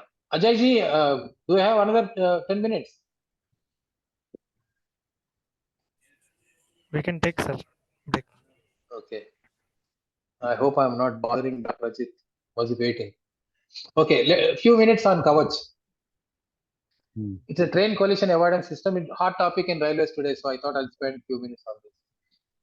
So, in a European terminology, we have what is called ETCS, which has three basic components. You have ATP, ATO, and ATS: automatic train protection, train operation, and train supervision. This is the train protection part of it. That's what Kavach is all for you. So I told you other day that Kavach is the resultant of a residual hazard of a ignorant or a disabled or a errant driver, or probably a driver drops dead suddenly. Can't know, you don't know. So you did everything you can to make sure that interlocking is great, signaling is great, train drivers are trained. But what if he has simply ignored a red signal? It can create a collision scenario. So how to prevent that? Kavach. So Kavach has basically 5 large functions, I would say: head-on collision, rear-end collision, side-on collision, signal passing at danger, and temporary and permanent speed restrictions. So essentially, these are the functions that Kavach does. So this is how a Kavach will look like. Onboard, stationary, remote interface unit. Onboard is on the locomotive, stationary is in the station, and remote interface unit in the intermediate block. And the level crossing gate sometimes. So many allied subsystems are there. You have RFID reader, it will reach the tag on the railway track and pass on the information pertaining to the position of the train and the direction of the train. After you read 2 successive RFID tags, you will know in which direction you are moving, up line or down line, and also the precise position of where you are currently located. This information is sent to the station and also broadcast in the open, so that any locomotive in the vicinity of 5 kilometers will receive the data about other locomotives in that particular region and in what direction they are traveling, at what speed they are traveling, and currently where is their location, so that if there is a collision scenario, that can be prevented. Then both of them will, if 2 locos realize that they are on the same track, coming in the opposite direction, both of them will immediately apply brakes few kilometers apart. That's the beauty of Kavach. Then we have key management system, KMS. This is basically a security system. Every locomotive has to ask KMS for a pair of keys, and the KMS system will give about 120 keys at a time. And this key has to be passed on to the station and say, I want to talk to you because I'm approaching your station. And then stationary Kavach will go back and check with KMS whether this kind of a key was given to a particular loco, and KMS will say yes or no. The KMS say yes, then the station will start talking to the loco. That's how it works. Then we have TSRMS, basically temporary speed restriction management system. There is a server located in a sectional headquarters or a division headquarters. From there, the temporary speed on that particular day for a particular train, the data is entered at one place and passed on to the respective stations, and the stations will pass on that to the respective locomotives. Tags, you know what they have. Brake interface unit is a special electrical and pneumatic device that is inserted between the Kavach and the existing braking system, so that Kavach can apply brakes whenever it wants. That's the intent. Then we have network monitoring system, where every radio packet generated by locomotive or generated by the station are logged in a centralized server. From there, I can map to all the locomotives in that particular division or a section, where they are moving, how they are moving, what direction they are going, how long they stopped in a particular train, when did they cross a particular tag, at what speed they crossed, did they overspeed, where did they stop, how far from signal they stopped. Every aspect of the train movement can be decoded from the data that I have from NMS. It's wonderful. And again, I repeat, those of you who are interested can walk into our labs in Bangalore. We'll all be more than happy to demonstrate. The video is the visualization layer for NMS. So whatever data that comes. In Bangalore, sir, where you are situated? Your lab? R&D office is in Jayanagar. Oh, okay. Jayanagar 4th block. So all the data that comes in the form of packets are visualized and presented in the form of a signal interlocking plan on the video. So you can actually see the train movements on the screen. So key aspects of Kavach that I try to capture here. A dedicated band, the radio band is dedicated to railway, so no interference. Key mechanism I told you. Radio communication zone cover is complete from loco perspective. When the towers are installed, we do a preliminary survey and ensure that during the course of the train journey, the locomotive will never face any difficulty in communicating with station. That means there is no radio hole. That means there is no loss of communication between loco to station. That is ensured by design, by placing the radio towers in such a way that there is no hole at any point of time. So there are other aspects to loco coverage, but more importantly, some challenges still we are facing. One, yeah, please go ahead. In the Kavach, one of our attendees were telling that there are some systems which is still zero communication. Correct. I think so. How it is going to comply, sir? Like collision or something? See, loco to loco is one communication, and loco to station another communication. So just in case loco is not able to come to the other loco, actually it has been a position the station can reissue a movement authority to other loco, saying that there is a locomotive in wrong direction, so please apply brakes. It can suddenly reduce the movement authority to zero. That authority station has. So how the direction can be checked in that this one, sir, Kavach? Since there is no polish and nothing. No, it is programmed. I mean, there are a lot of data programmed into RFID tag. See, 241.0. The next one is 239.8. Next one is 237. So you know, going in the decreasing direction towards the apply. Okay. Session का time हो गया है, session को खत्म करें और करें. Dr. Ajit is there. I think I'll end my presentation with these few hazards. Erroneous display of movement authority. The station has given authority for 1000 meters, but it is displayed erroneously on the DMI as 1200 meters, so that will create a danger. DMI blanking out can be very confusing to the driver, doesn't know what to do. Failure of brake interface units. Erroneous path and direction convert to loco TCAS. If the RFID tags are not placed properly, they are placed in the opposite direction. It might create a erroneous path or direction. And then there is a failure in the system that is undetected. Can be a very dangerous scenario. So this is a little about Kavach. I mean, we can speak for 4 hours. When Ajay ji presents opportunity next time, I'll do a full session on Kavach. It will take at least 4 hours for me.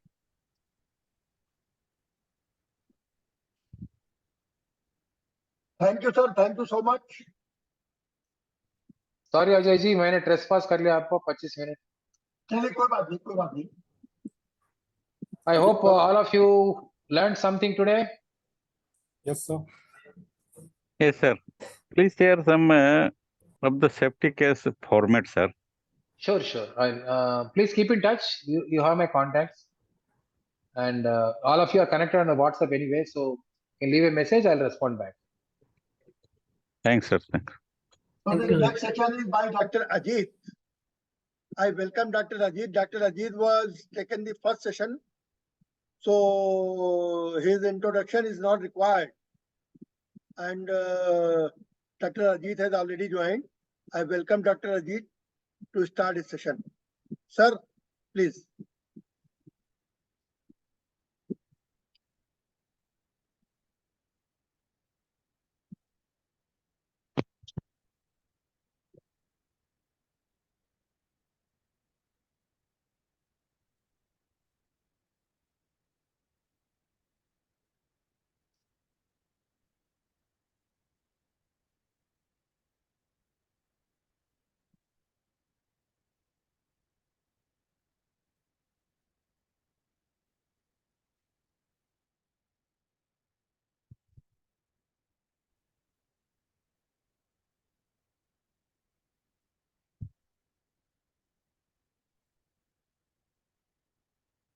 Yes, Dr. Ajit, please start.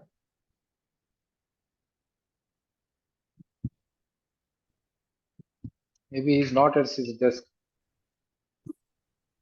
I'm audible to everyone? Yes, yes, yes, sir. Yes, you're audible. Okay. Dr. Ajit, very sorry I took half an hour extra. So I waited to say sorry to you before I exit. Okay. So let me share my screen and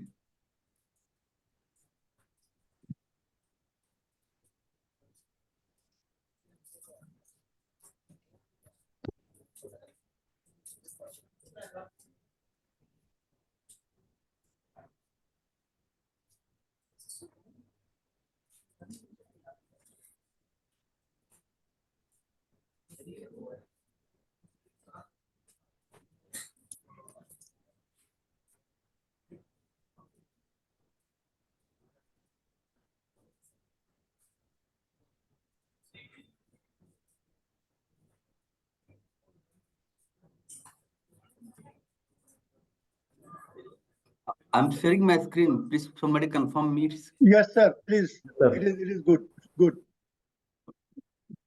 So thank you everyone for long 5 days course. I think a lot of things have been discussed regarding reliability and safety. And I was listening to Suren sir as well. Nicely presented about safety concept with some application of Kavach as well. So I will be specifically focusing on the little portion on the hazard and risk, and then finally I will more focus on the SIL. Last couple of days I can see a lot of conversation happening on the WhatsApp, SIL 1, SIL 2, SIL 3, SIL 4. So maybe let me try to give some overview about the SIL, how to calculate SIL. Okay.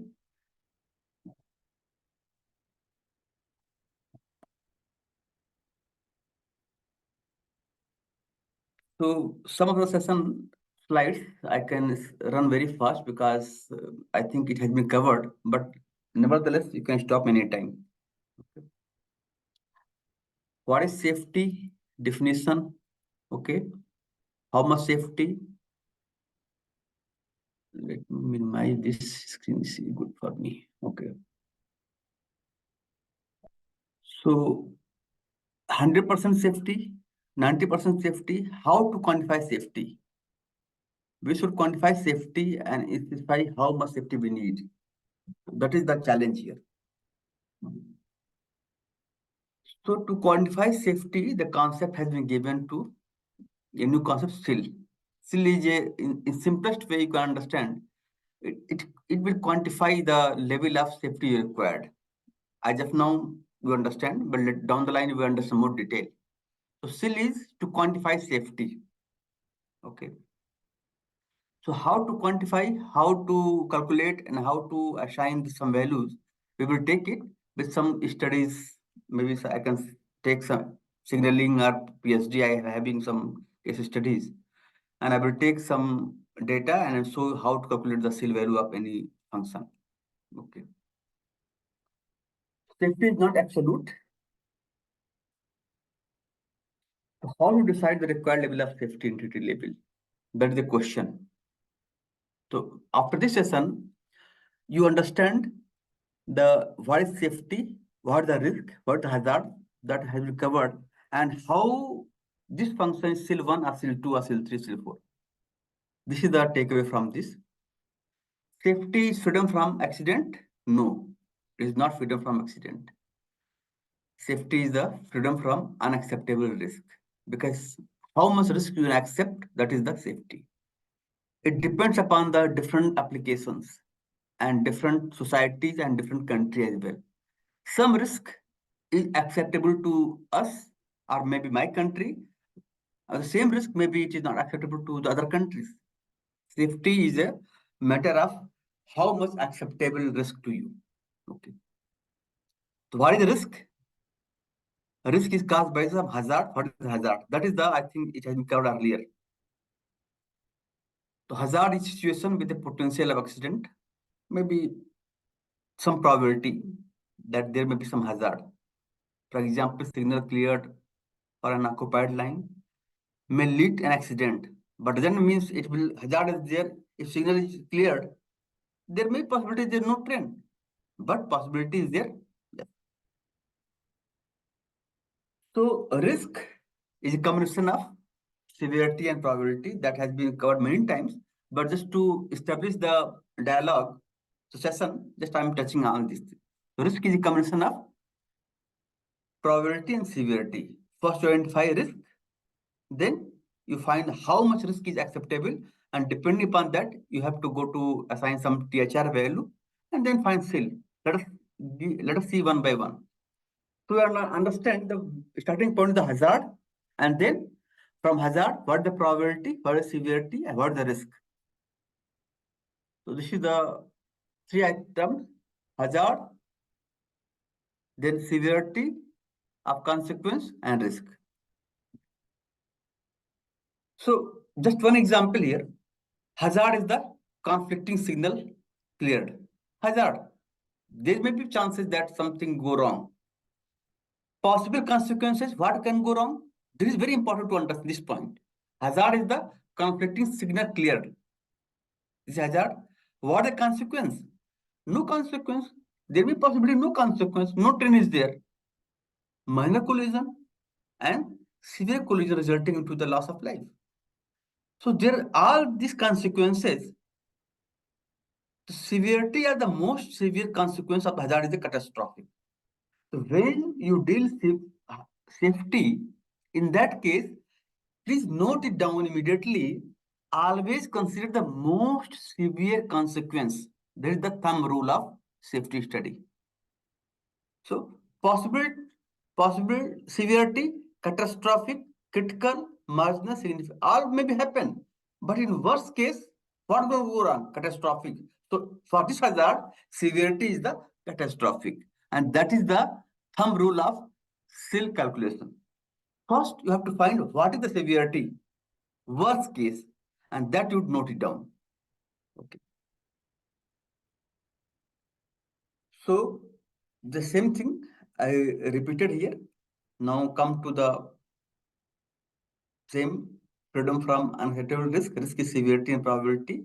And now if you assign class, there are 4 classes of severity: significant, marginal, critical, and catastrophic.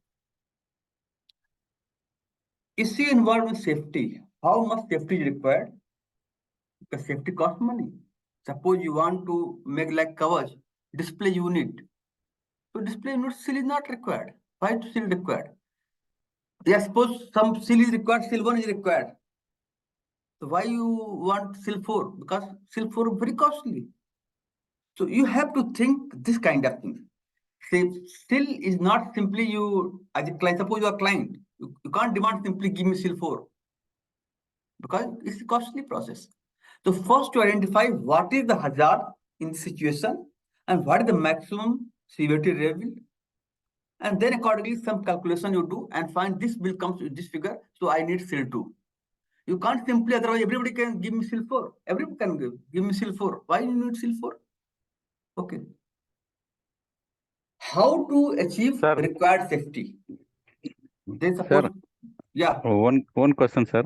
You have very given example like a display in it.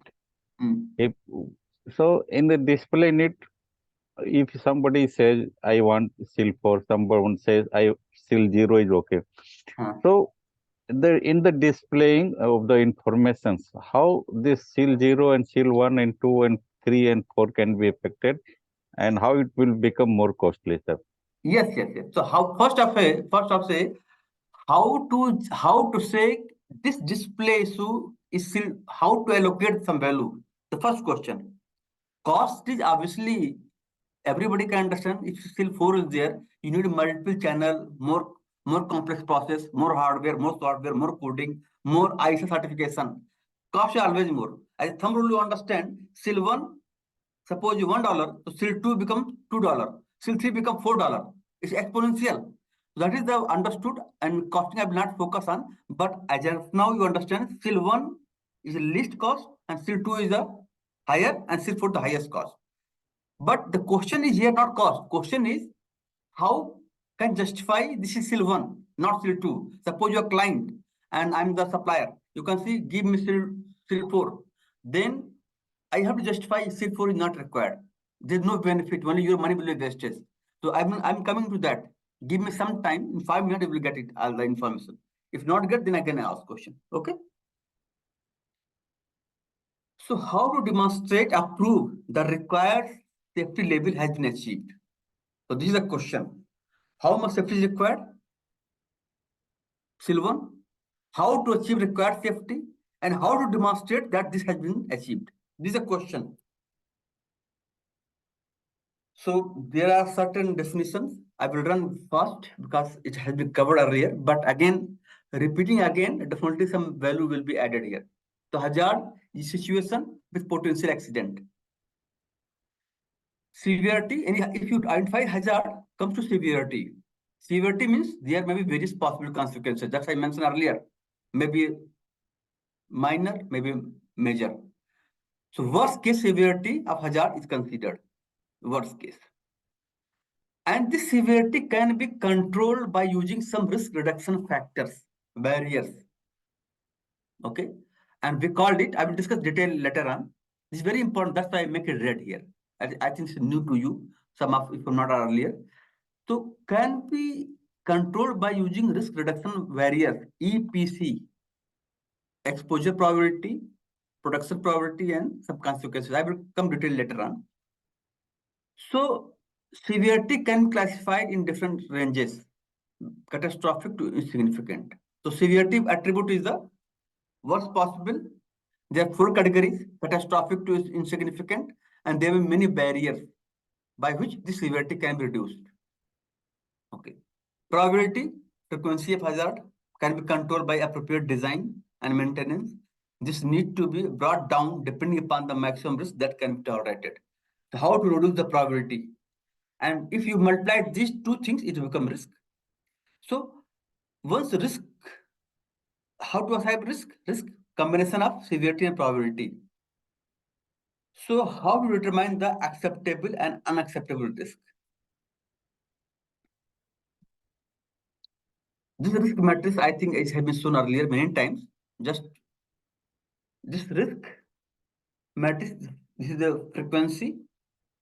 Okay, this is severity. This value defined by the project frequency, and this value again defined by the project. One example, for example, here frequency likely to occur this time more than equal to 10 times per year, almost every month, one time, this kind of any hazard. You got frequent, probable, occasional. So these values, who will give? Client will give. Similarly, severity means catastrophic, critical, marginal, insignificant. Catastrophic means multiple fatalities, more than one death, like that. Critical means single but more severe injuries. So this value is also defined by the client. If you multiply those things, it becomes risk. Risk may be R1 to R4. R1 means intolerable, shall be eliminated. No project will accept R1. And R4 means no need to justify. If R4 is there, any can understand. No, everybody can accept it. The problem becomes R2 and R3 because those R2 and R3 are the conditionally acceptable risk. So as of now, you can understand here simply three things: hazard and risk. So how to identify from hazard to risk? Hazard, probability, severity, risk. Risk may be 4 types: R1 and R4. R1 is not acceptable at all, and R4 is acceptable without any justification, and R2 and R3 is the conditionally acceptable risk. Now, this is another principle which is very important: risk acceptance principle. Risk acceptability of systems shall be evaluated by using one or more of the following risk acceptance principle. One is the code of practice, COP. Second is the similar reference system, and one is the explicit risk estimation.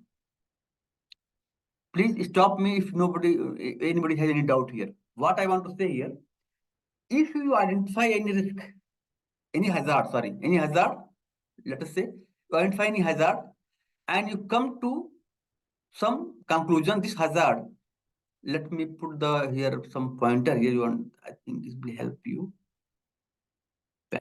Suppose you identify some hazard 1, and this hazard having some kind of risk, maybe it is come to R1.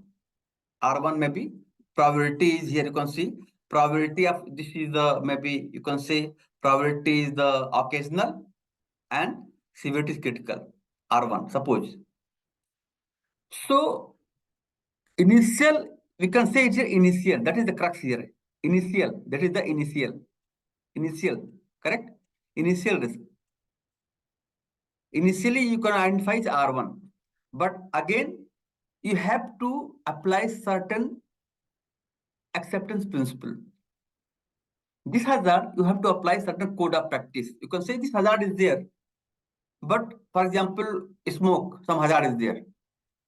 Fire, you can say our bogie has been designed as per the NFPA standard or some fire-rated materials.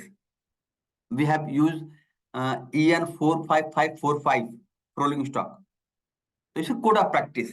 So hazard probability is reduced. Or you can say the similar coaches has been supplied to Mumbai Metro, Chennai Metro, other things. Last 10 years they are running. So this hazard is not applicable. So this again, the probability becomes reduced. So what I want to say, once you identify certain hazard and risk, you have to give some justification. And then after this here, this R1, if you are, this R1, you apply here certain kind of justification here, justification 1 and 2, what I mentioned. And this R1 become now R2 or R3. It's become R4 also. It means initial risk is something. First you evaluate initial risk and you apply certain risk acceptance principle. What is 3 principle? It is given in the CSMRA, Common Safety Method Risk Assessment. Then what is COP? Set of rules, guideline, design criteria. SRS means similar reference system. Suppose you are developing PSD, or UPS, or battery. So if you have similar things done, because you can mitigate your risk using these kind of things. But like in TICAS case, TICAS, suppose we are developing first time in India, and so this is not applicable. This is not applicable because we don't have this justification.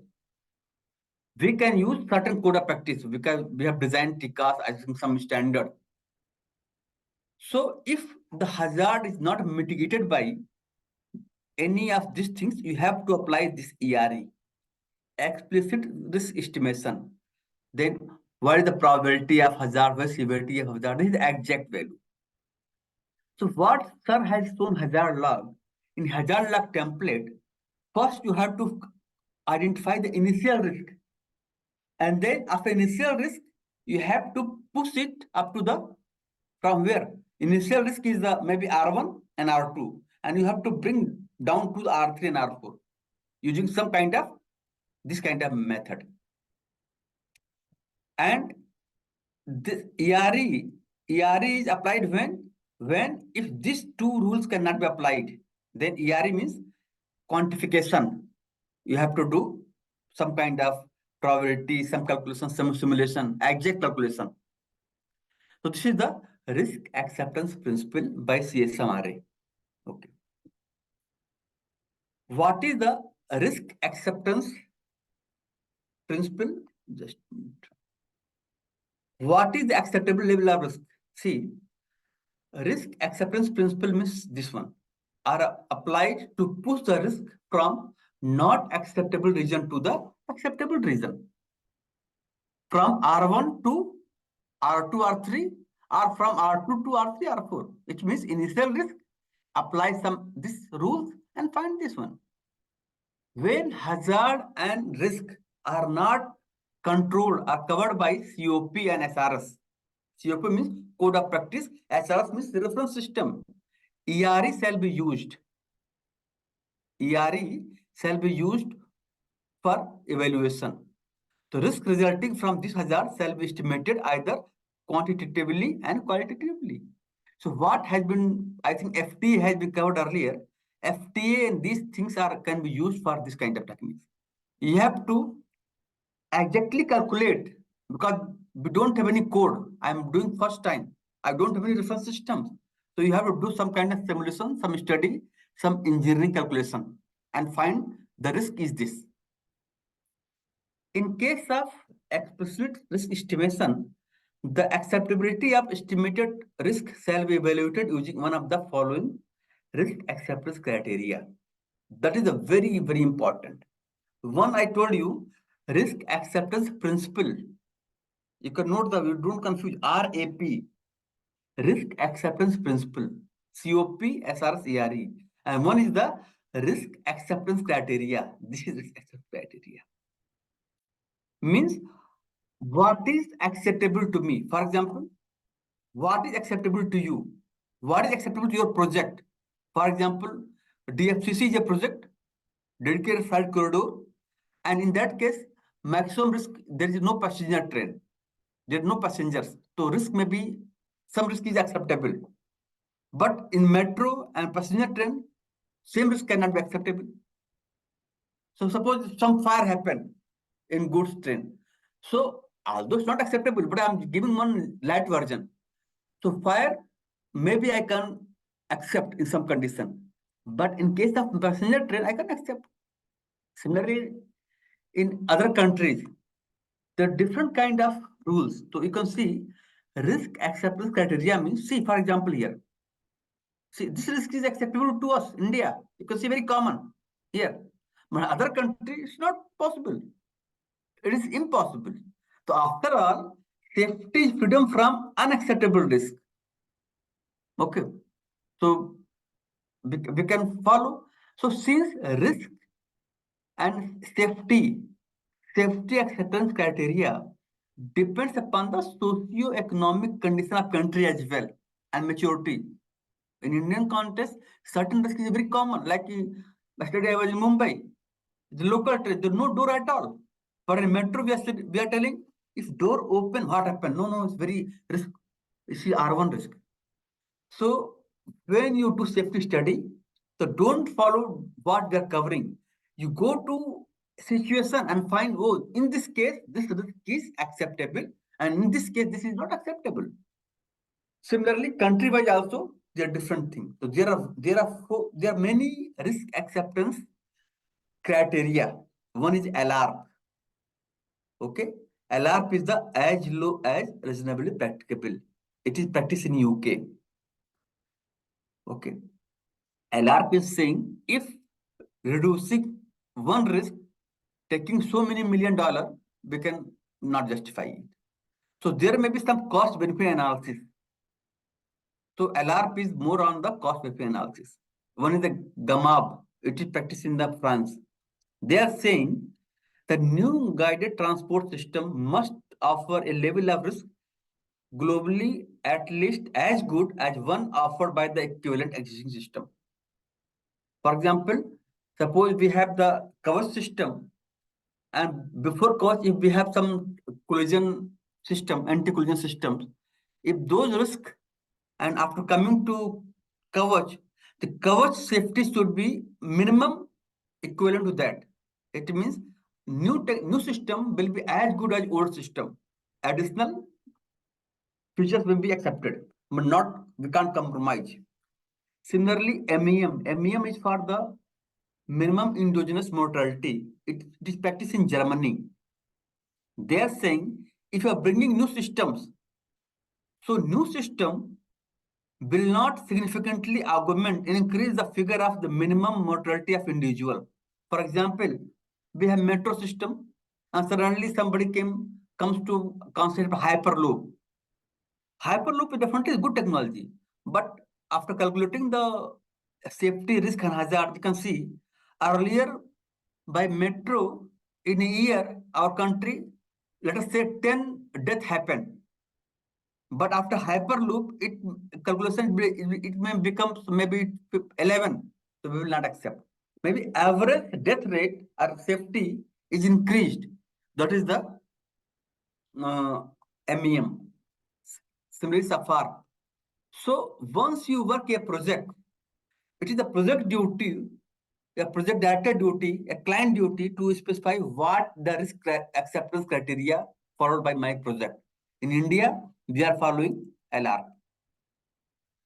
So now I have covered three things. First is the safety concept, hazard, risk. Risk matrix R1 to R4. How to push from R1 to R4. There are three principles, COP, SRS, and there are three criteria. There are many criteria. And what we are using? LR. So you can see here. This is R1. Unacceptable zone. Any risk comes here, this can be not accepted. And this is the accepted. In this case, R2, R3, this is the alarm zone. Here we have to apply many principles. Here we can apply many principles. Maybe we can apply alarm, we can apply SFR, we can apply MEM. So this is the region where we can apply. So hope you understand. Where to apply? This is the reason, this triangle. Now let us come to the safety allocation and still allocation for any function. So still safety integrity level, a measure of safety. We should know how much safety we need, how to achieve the required level of safety, how to demonstrate that this has been achieved, and safety obviously is costly process. I am taking example of PSD. Hope everybody understands what is the PSD, platform screen door. Okay, it will be synchronized with the rolling stock door. When train stop, they are synchronized so that once train door are open, PSD are open like that. Okay, so I will not take much time here just to save here. There are many functions. Okay, you can see here PSD open close in synchronism with the door of train.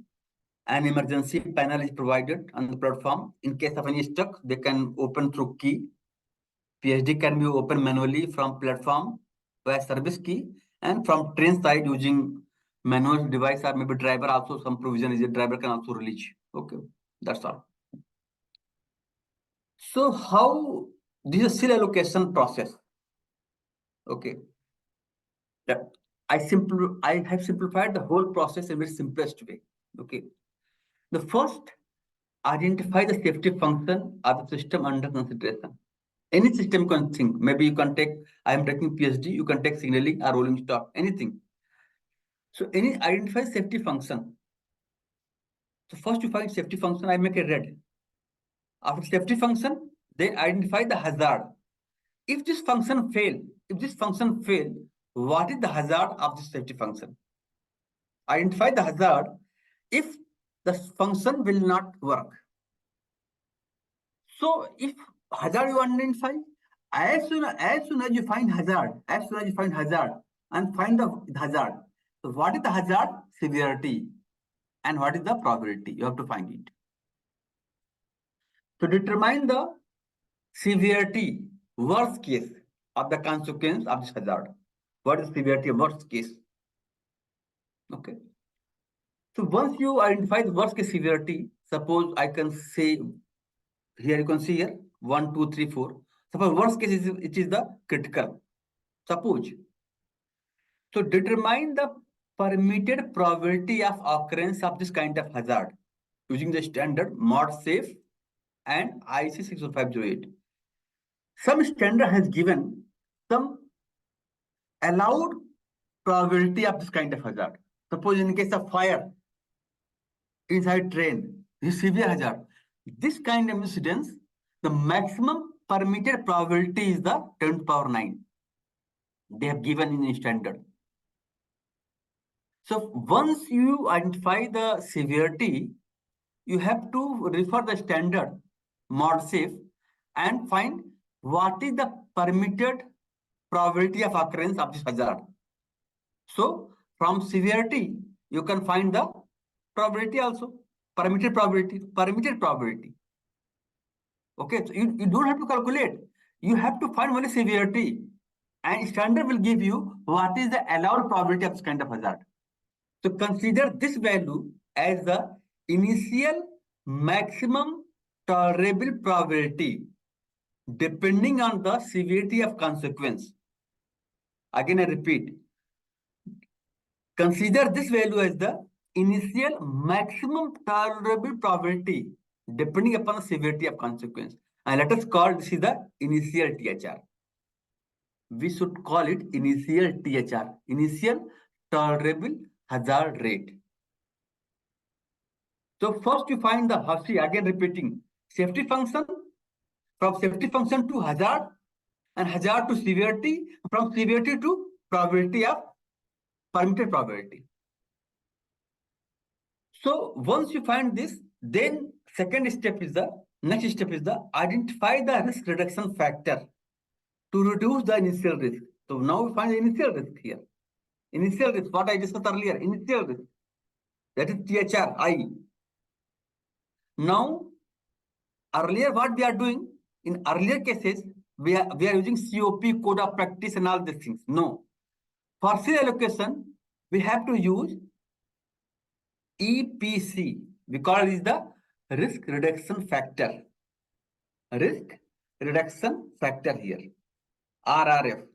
And there are three factors, EPC. E for the exposure probability, okay, accident probability reduction, P, and consequence reduction probability, C. So by default, if you don't have any barrier, you can assume E is equal to 1, P is equal to 1, C is equal to 1. If you have some barrier, you can put E is equal to 0.1. If you have more barrier, you can put P is equal to 0.01. Always factor of 10 be considered here.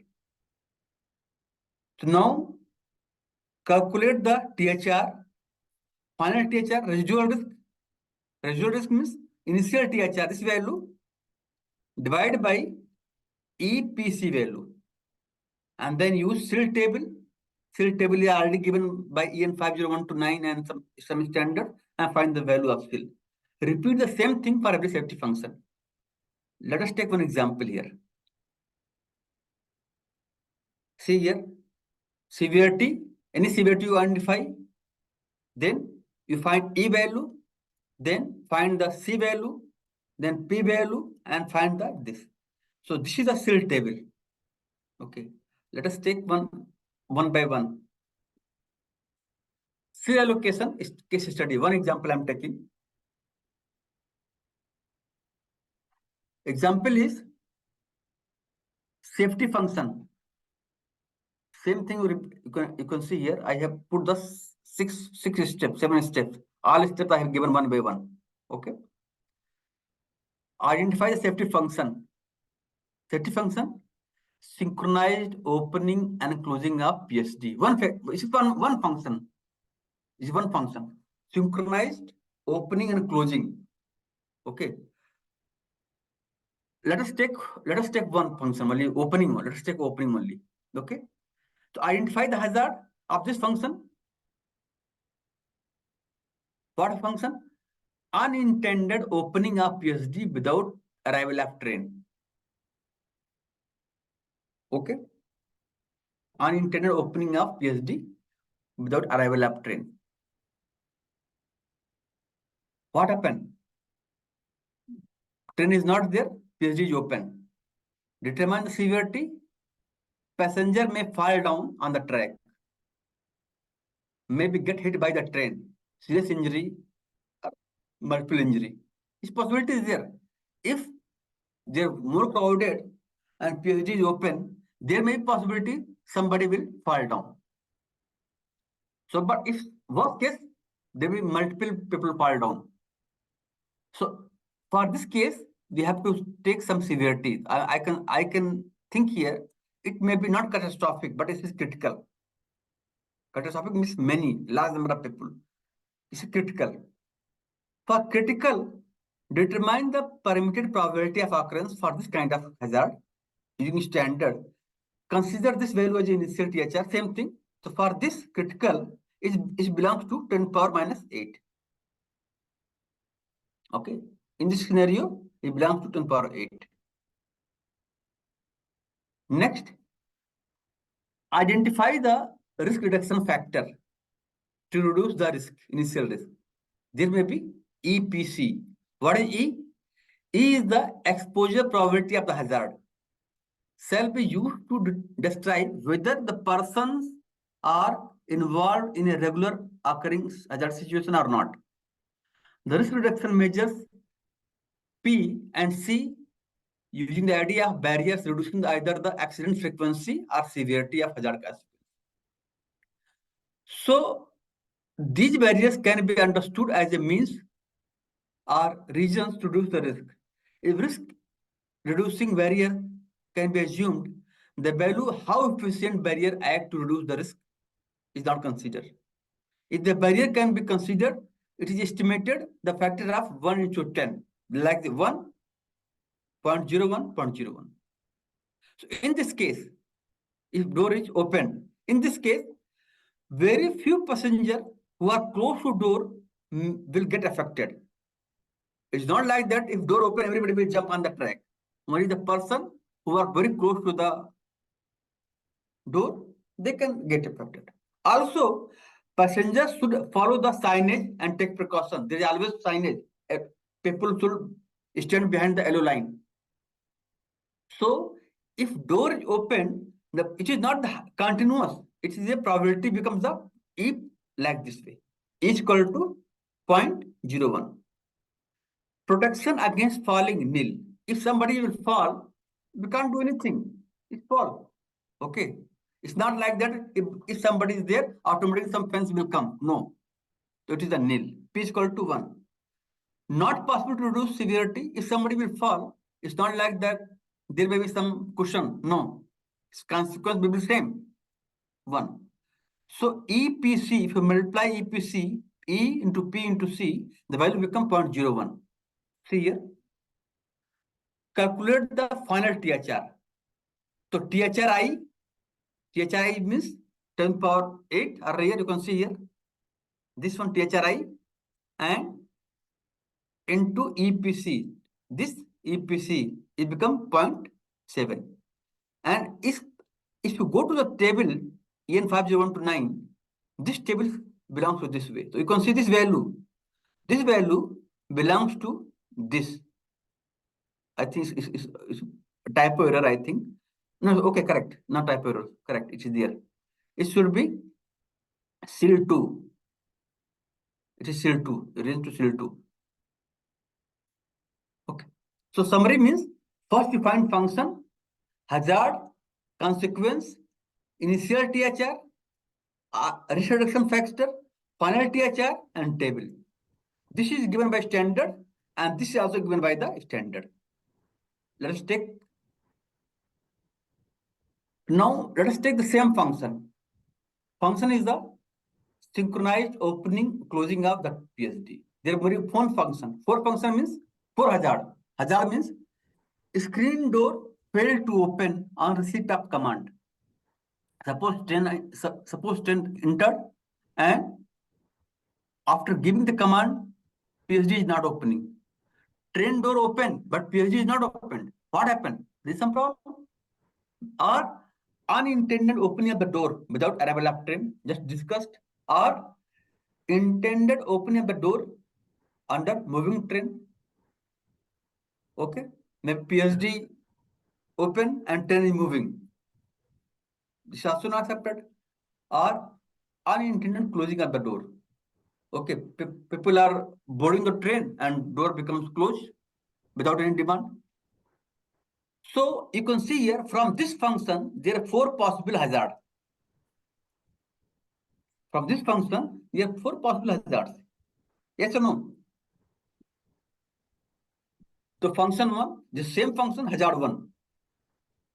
Hazard 1. Hazard 1, screen door failed to open on receipt of command. Screen door failed to open. Train at platform, door open, train door open, but PSG is not opening. What happened? Passenger cannot alight from train. Potential interruption and panic. There will be panic. Everybody's okay. So due to delay in door of delay in opening of door, passenger may get panic and rush to the move out. So it is the some hazard may be happen, but not critical. Nobody will injure. There's some insignificant. It is insignificant. So this severity of this hazard is insignificant, and from THR value, from table I can show you. See here earlier. Here, insignificant. This is the range 10 power minus 6, and it is given in the standard. So from in this case, you can see this is this value. Exposure continuous is the continuous because everybody will in trap. Everybody will in the stuck in the train. The 1. Accident probability. The PSD can be opened manually from the platform via service key and train side. So it's not like that people are trapped. There is a possibility that we have some provision. We have some barrier on P. So we can't say P is equal to 1. P is equal to 0.1. In some cases, we can put 0.1 also here. So it becomes more lesser. So there are 3 barriers. Consequence, not possible to do severity. EPC value becomes 0.1. Final THR, if you divide this value, it becomes the 10 power 5. And 10 power 5, as per seal table, is the basic integrity. You can see here. Below this, it is the basic integrity. There is no seal 0 concept. It's a basic, we call the basic integrity. Second function, you can see here. Hazard 2, same function, but different hazard. Unintended opening of the door without arrival of train. I discussed earlier, same thing. Okay. Now, last here. Unintended opening of the door while train is moving. The passenger may hit by the train. Possible serious injury, fatality to the passengers. So severity, critical. Initial THR, which is this value from the mod safe. Exposure, E, continuous. Yes, continuous. Accident probability,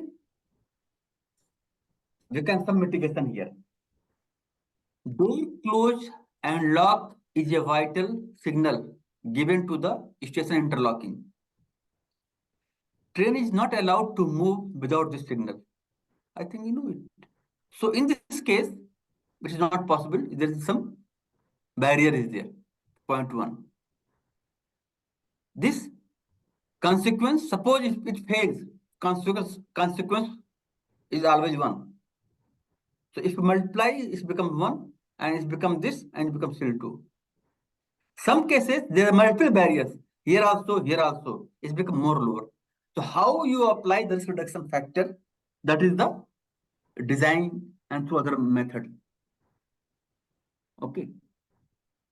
Now, let's take this function. Unintended closing of the door. Okay. Suppose passengers are moving in and out. Okay. Suddenly door become closed. unintended, by mistake. So passenger may get trapped between the doors, multiple injuries, fatalities also, somebody will fall also. So this is also critical. If it is critical, immediately it becomes this value. This is what is value? This is the permitted value, permitted frequency of this kind of hazard. Exposure continuous. If door become, everybody will hit. Protection against entrapment nil. But consequence we can reduce less. What we can do? Severity can be reduced by limiting the force. Maybe speed becomes slow. Or we can use some cushion, become some soft material, some rubber. So in some cases, we can use this kind of speed control and something. So if we multiply all those things, become 0.1 and this becomes. So far you can see the same function, the multiple scenario. So you can see here earlier, CL2, basic integrity, CL2, there are many cases. After finding, finally, the seal for the function 1, what function 1? This one. Function 1, synchronized operation, opening, closing of PSD. This is a function. So for this function, many hazardous scenario, and every hazardous scenario, we have to sub-calculation method. So if you calculate all these things, this becomes like this way. Still for the function 1 is a max of 1, 2, 3, 4. So it becomes the max of CL2. So we can say the CL of this function is the CL2. So any questions so far? How to find the maximum CL?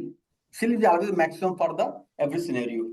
And CL is So for the there are two function. questions. So there are two questions I have. One is, what is the barrier? What is that meaning for EPC? Okay. What is the barrier? There's something called the barrier, right? I mean, what does that mean? Barrier means risk reduction factor. I told you, risk reduction factor. You can see here. If you remember earlier, I told initial risk and residual risk. Initial risk, suppose you have some risk. Okay. A simple thing, I'm driving scooter, okay, without helmet. If something goes wrong, what is the maximum risk? But if you put some helmet, it's a barrier, one barrier. Second barrier, in case of car, seat belt is a barrier. Speedometer, if your car running more, automatic signal will stop you. It will not. This kind of barrier. Barrier may be EPC, extent of exposure. E. P means accident probability reduction, and C means consequence reduction. So here I can see here, you can here you can see here. These are the value I have given. What is the exposure probability? Like door is open, train is not there. So exposure means, is every person will fall on the track? No. If you put 1 means if PSD is open, because in Indian Railway there is no PSD. Correct? So not everybody is falling. But yes, there is a probability the person who are very close to the edge, they can fall it. So in this case, we can say E is equal to 0.1. So exposure, what is the exposure of member? Accident reduction, how accident can be reduced? P. And what is the consequence reduction? Like in PSD, consequence, if something goes wrong, like in helmet. Helmet is the what? By putting helmet, the probability we can reduce, but consequence we can reduce. If I fall, damage will be minimum. Right. So there are 3 barriers in SIL calculation. That is the crux of the SIL. EPC. While SIL calculation, we have to make such certain table like this way. What I meant. If you write a SIL report, we have to find every scenario. We have to calculate justification here. Y is equal to 1 you have given. Yp is equal to 0.1 you have given. And there is some more format. And we can write some justification. And ISA may ask why you have given a P is equal to 0.1. By default, if nothing, no barrier, so what is the initial risk and that is the final risk? So this EPC This EPC in SIL calculation is similar to COP of the earlier. Okay, code of practice. Code of practice. But SIL calculation, we have to find EPC value. So barrier, you understand what is mean barrier? Right, sir. Basically, the measure of protection. I mean, if there is no measure of protection, then we will give the highest rating of for that Yes, particular. there is no measure of protection. The initial, what is the value? That is the final value. Right, that is the But one. measure of protection, maybe there are different dimensions, like probability based, consequence based. And these values is given in the standard. Not say if you open standard, they will have given all these things. You can see this diagram is taken from ModSafe. Let me open this one. Frequent is equal to 1 frequent. Rare, very rare. Sometimes you have, like in TCAS, there will be different, there is no single point of failure. If this is made, there may be another barrier. This is another barrier. Signaling fail, there is a driver. Driver fail, there is some, correct? So Right. if multiple barriers applied, automatically initial risk maybe become very low. And then table becomes like this way. Sir, I think last question I convert the message. Correct? Right, sir. Last, Anybody else have some? so one more question I have. How do I decide, or what are the parameters that we need to decide for the initial THR? THRI 10:6 minus 6 per hour. Okay. So here, this value, you can see here, determine the permitted probability of occurrence. Suppose you see, simply you find some hazard, you can find hazard by brainstorming your experience. Suppose you are the rolling stock guy, you are the sailing guy, you are the traction guy. Right. You find the hazard, correct? Right, sir. And you also find the hazard may be critical or you can find this catastrophic or critical, because catastrophic means maximum people die, like collision, fire. Okay. So once you find this severity of critical or something significant, this value, if you identify this one, so now your job is done. This is given already in the standard. Okay, got it, sir. And this is the THRI. And upon this, you plus here, plus what do you plus? EPC, correct? Right, sir. Then it becomes the very simple. I make very simplest process. Still, people having very big things, still very tough. This very simplest thing, very simplest way. That's why if you see here here steps 1, 2, 3, 4, 5, 6 steps. So first here safety function, hazard, and severity. That's your job done. After then, what is your job? Your job is here fifth. Is there any design measures? Is there any maintenance measure? EPC value. And it comes upon experience, not your experience. Your design team, your operation team will sit together. Because in PhD case, we have the cushion pad, we have rubber pad. If even though people hate, like EFC doors are designed such a way, suddenly done, people may not, it's not metal door. Okay? Something like that. It comes upon experience, but this is a process given in the standard. Standard is the IEC 61508. Okay, if you open this standard, you're going to find the same process. And ModSafe. In railway, ModSafe is very popular every project around the world. I worked in many metro projects. Everybody is following ModSafe process of SIL allocation or SIL determination. So how to determine SIL for a function? Okay, and if you have this function produce many hazard, for every hazard, every scenario, you find this kind of things, and maximum value will become the SIL of the function. Okay. Okay, sir. Thank you. Anybody? Very simple. Anybody has any doubt? Sir, who do this SIL allocation? Client or OEM? The client will not. Client will ask. Suppose I'm client and I'm asking rolling stock for you. Okay, suppose you are rolling stock. Okay, I can say I need door function should be a door. Simply they asking door, but this is not correct way. Door should be SIL 2, brake should be SIL 4. He will give some contact requirement. Okay, but some client they don't understand what they can say. You give me all SIL 3. So in that case, you are OEM. Then you do hazard analysis, like hazard law you have done. And after hazard analysis, you can see in case of PSD, like let us say it's PSD case of PSD, maximum value coming SIL 2, and in contract you are asking SIL 4. So I think it is the unrealistic demand. In no case it can be SIL 4, and you can challenge the requirement, and client will see your report. I can say yes. He will discuss with the ISA and other counterparts. They can say yes, we can take change. We can change the requirement. Or other way around also. Suppose contractor has given basic integrity dysfunction, a SIL 1, and client have consultant, like they have had some consultant. They can say, boss, Alstom is given SIL 1 for this PSD, but hazard analysis, you know, this hazard analysis, in this sheet, hazard analysis. After seeing this SIL allocation, it is coming to SIL. So both way it we have done. Clients should understand they should not demand higher SIL unnecessary. At the same time, they should justify what OEM a contractor is giving, it is justifiable. Because both way it should be done. But to answer your question, it should be done by the contractor, not client. Okay, Sir, suppose one safety function, much of the cases are falling under SIL 2 and maybe one or two cases are falling under SIL 4.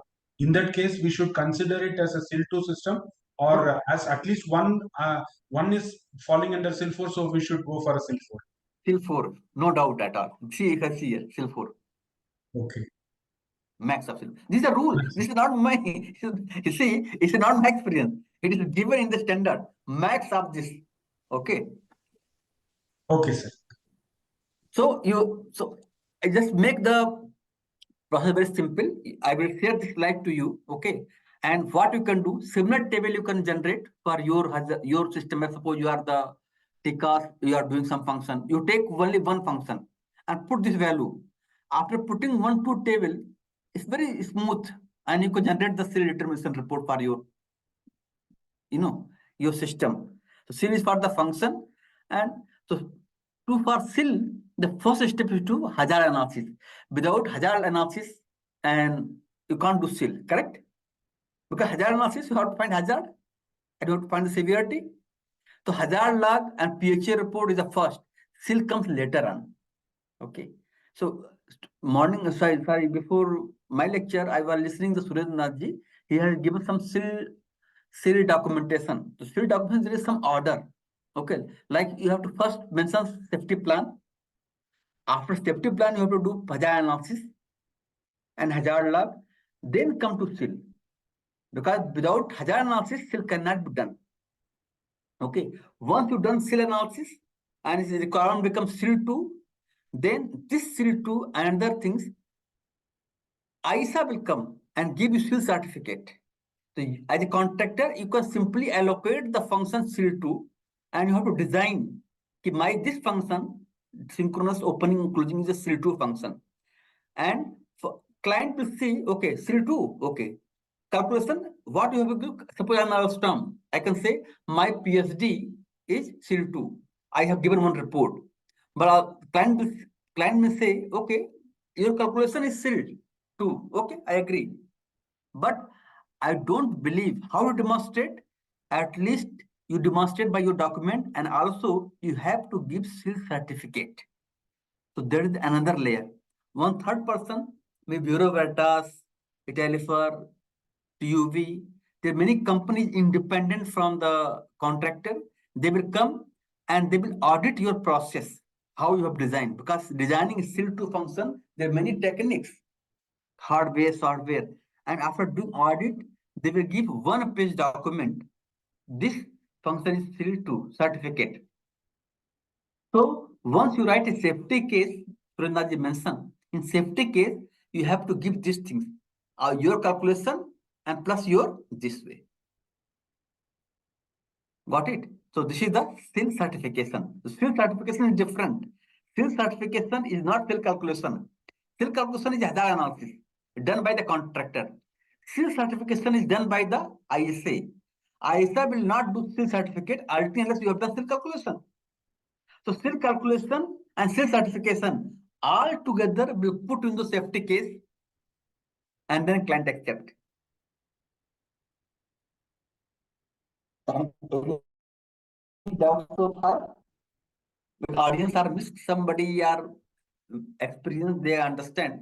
If somebody is first time listening, for them new things. So I want to request again, anybody have many doubt, please let me know here. What is cell certification? Cell calculation. Cell calculation done by the OEM, the person contractor.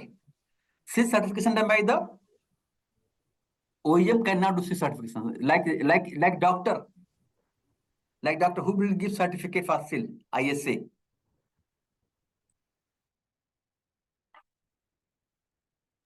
Any questions so far? Should I proceed? Sir, in RD also aspects for any system like cover system, there are few functions. Can you little louder? Can you little louder? Yes, sir. For RD also specs for cover system, Hmm. there are few safety function which are allocated seal for, and some function which are allocated non-seal. Okay. Like collision is one of the most critical safety function.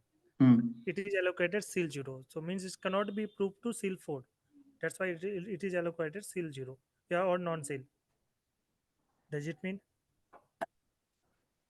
Hey, somebody is here, experienced team. They can what he's saying correct? Collision is a non-seal function. Audience, Yeah, I please. think this is what he was telling in a Takas. It is there, sir. But it is not acceptable. I think collision cannot be a seal 0.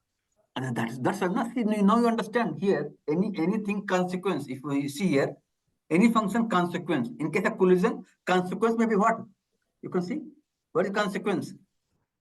There's a danger of life and death. I mean, life. Consequence maybe belongs to at least catastrophic and critical.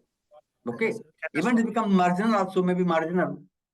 But why they have given? So we can challenge. Challenge means we can justify why it is given 0. So that's why our duty. That's why we are doing this kind of training, and we have a reference system. We have a standard, mod safe, IC, EN. This is clear. This value is not me. It's not my experience. I don't know from where it came, but it is given. I can show you in few minutes. It's mod safe standard. So if it is the severity is this, and permitted value is this, and maybe after putting all the measures, maybe they are putting many measures, definitely it will lie onto some kind of cell value. So I think we should discuss with some expert who has given non-cell collision, why they have given non-cell. So I can't help here. I can say simply, yeah, it's not acceptable. Until unless they have given the barrier is very, suppose exposure is the 001, this is 001, this is 001. If they put all the barriers, maybe it will belongs to 10 power minus 5, less than 5. Understand? Guys, if put all 3 barriers, suppose initially it is the suppose here, initially let us say here 10 power 8. If you divide 10 power 8, 10 power minus 8, divided by 0.001 into 0.001 into 0.001, how much coming? 1, 2, 3, 4, 5, 6. It's become less than 0.5, correct? Boss, I'm able to convey here. Yes, sir. So in that case, we have to say if all the barriers you are applying and all barriers value will come this, then if you are applying this barrier, suppose ISA will come, you have given P is equal to 0.001, then you will demonstrate, show your design. In design is saying that 2 barriers, if this fail, this will take care. If this fail, this will take care. At least 2 barriers. Then only it can become 10 reduction. Okay. So to me, it is not acceptable. Maybe I'm not convinced it should be non-seal. We have to debate. I think Surendra ji has a good person because he's working on the TICAS. He's daily interacting with the RDSO officials. Okay.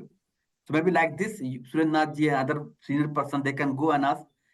We need to discuss, and for the benefit of country, benefit of the project, we can propose. Okay. Or else, what they have given, they can propose why we have given. At least there will be some convincing argument to accept this value. So seal is very simplest. Only things: function, hazard, consequence, initial THR, EPC, final THR, cell value, all value is given here. That's all. So, misuse of cell and warnings. Cell should not be used for marketing purpose. Okay, it's not like the cell marketing purpose. Mine is cell 4. Okay. Cell should not be used for describing system attribute. Okay, this is the cell 4 interlocking system or this cell 3 sensor, because cell may only be allocated to a function. Cell will not, okay. Cell should not be used for the non-functional safety. Applying cell to safety against slip, trip, fall. Okay, so still only for the electronic system, software system, there's some function. If this function fails, there will be some hazard. If this hazard happens, there may be some severity. This severity like this only.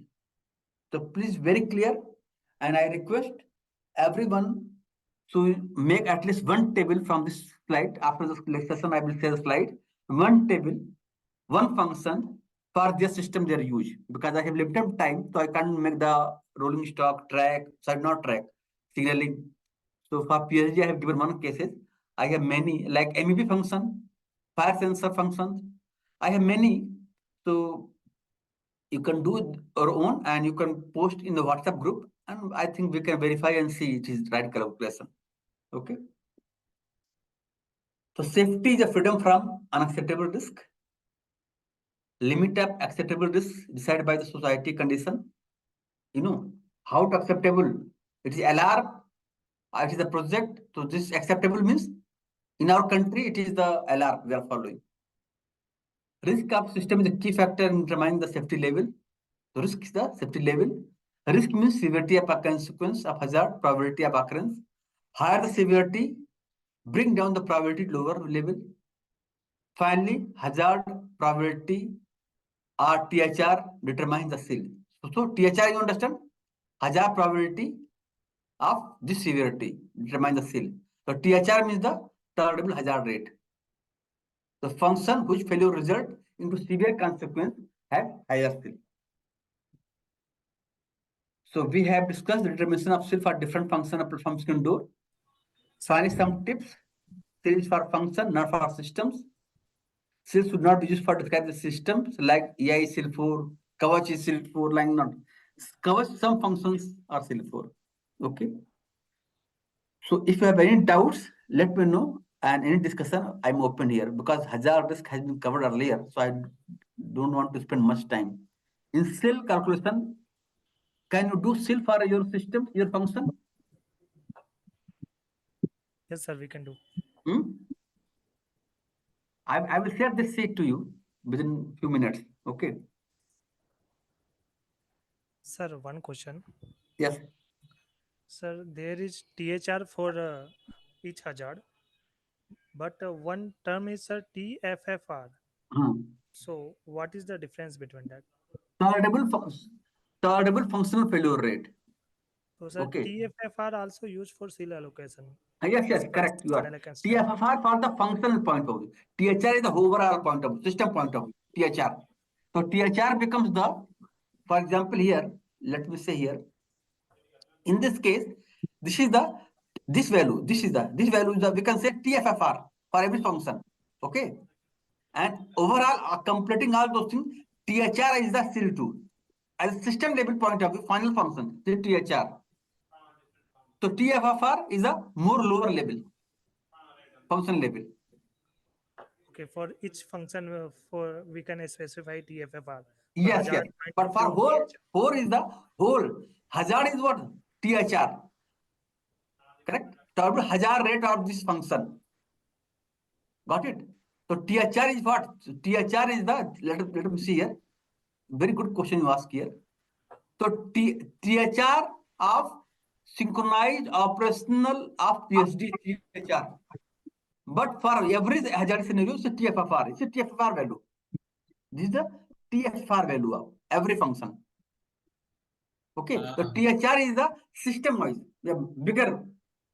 Dr. Ajit, can I take 2 minutes of this time because you raised a very pertinent question? sir, please. Like someone said SIL 0, collision scenario SIL 0. Come again, sir.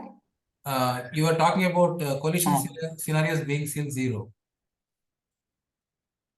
Let me put on my headphone. No, I'm not talking SIL 0. I'm not convinced this should be SIL 0. That is the. Can you hear me now better? Yes, I can hear you. Yes, sir. Yes, sir. Basically, to go back and look at the TCAS architecture in India, we have loco to station communication is one aspect, and loco to loco communication is one aspect. Now, as long as you are depending on the station coverage for all the decisions, there is no problem. But the problem is loco to station is happening in unicast. That means one frequency, one time slot, some data packets going. But imagine a block section where there are multiple locomotives in either direction, coming in, going, whatever. So that is why a locomotive uses a broadcast channel for communicating with other locomotives. And in broadcast mode, there are only 12 slots. And imagine that means the probability of more than one loco having the same time slot and the same frequency is very high, especially in longer blocks. So when two locomotives or three locomotives are sharing the same frequency, the probability of loss of data is very high. So your inability to communicate directly to a loco on its current position or direction, and that data packet being lost repeatedly because of frequency clash is very high. So unless the basic radio scheme, communication scheme changes, we cannot assign SIL 4. With this kind of communication, we cannot achieve SIL 4 because of indefiniteness of packet, every packet being broadcast being successfully received and encoded by other locomotives. This is the challenge we are facing. That is why for now they have put it SIL 0, but in the next phase, actually the proof of concept already started.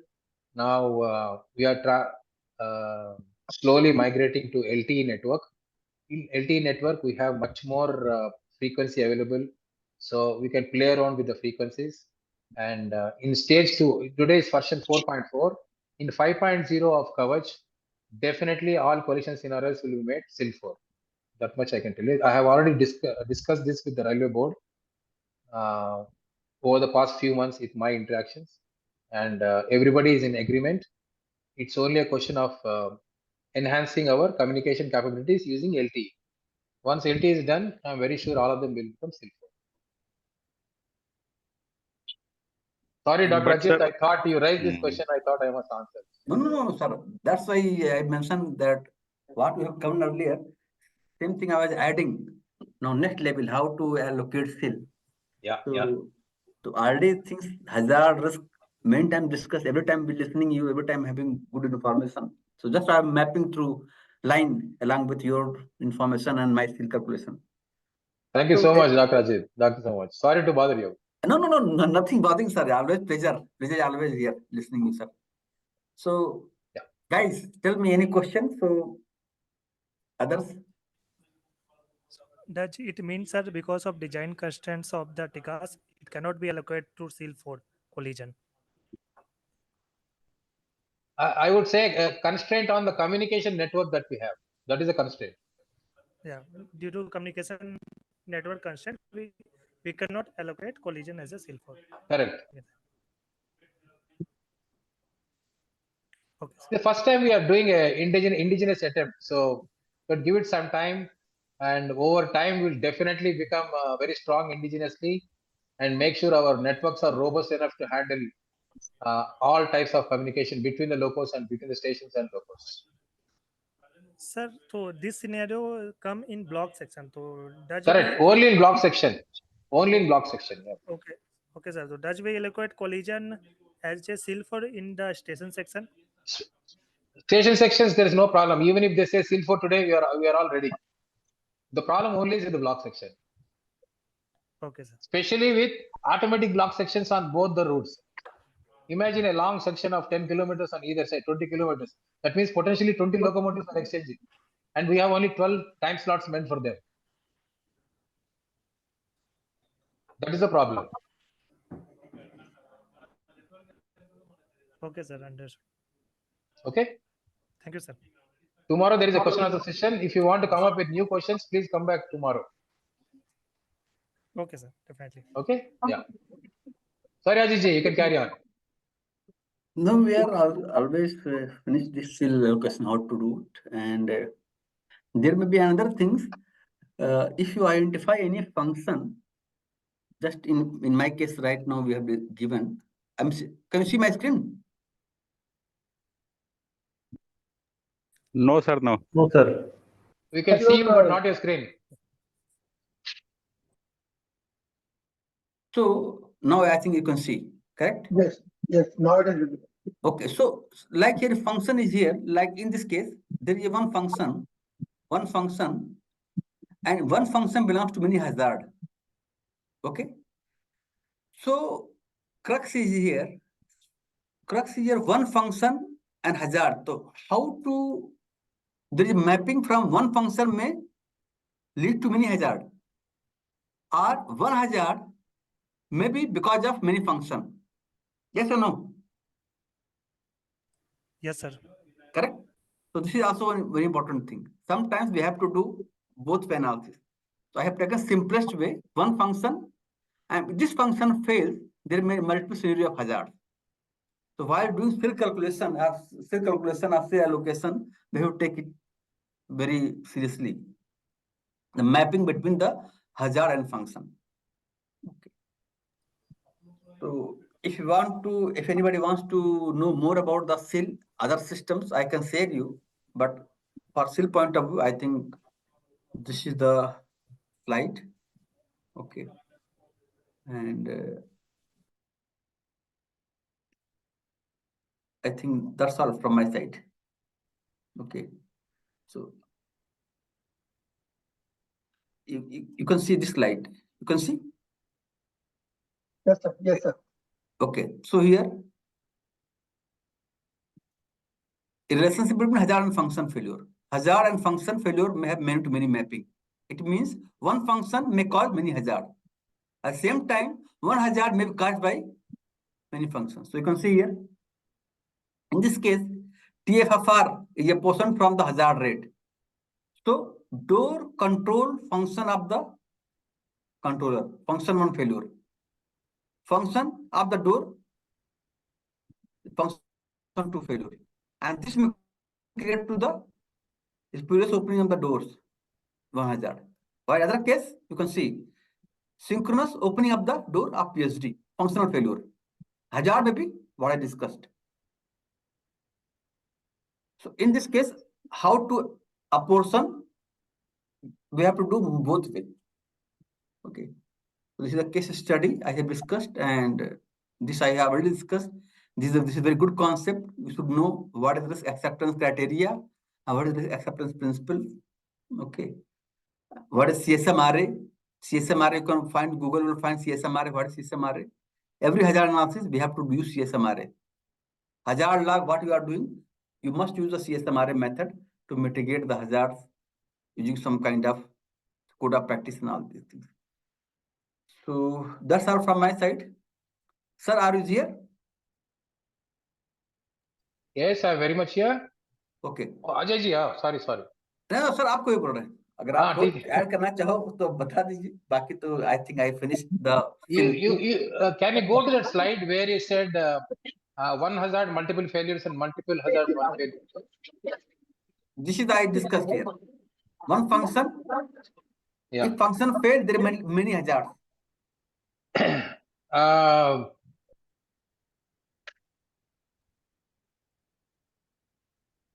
Synchronized opening of the doors of PSD. Yes, functional failure. Right? The function. These are functions, sir. Correct. The hazard means this function failed. There are many hazards happen. Hazard. On demand not opening, or without demand opening, like that. These are the hazard. Yes. So these hazards will create many kind of severities. And every severity belongs to catastrophic, critical, or marginal. We have Now, to find is there any analysis to look up to where failure relates to one hazard, failure relates to multiple hazards? In these two scenarios, what is the impact of this on severity?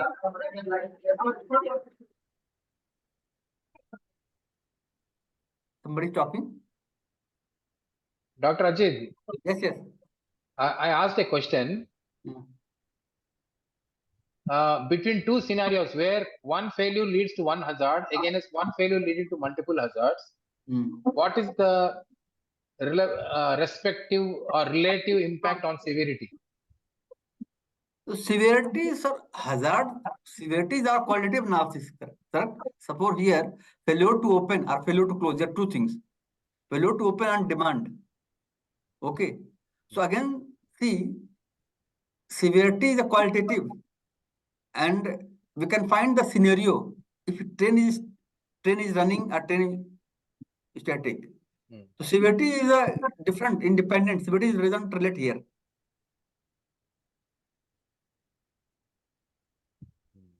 Sir, I think if there is a multiple hazards, then the severity will also increase, no, sir? So multiple hazards, every hazard scenario, no, hazardous scenario is different. For every severity, every scenario, we have to take different severity. We have to take independently. Like this case, we have to take independently. Like in this case here, in this case, TFFR is a portion from hazard rate. So TFFR for each function will be lesser, more restrictive than hazard rate.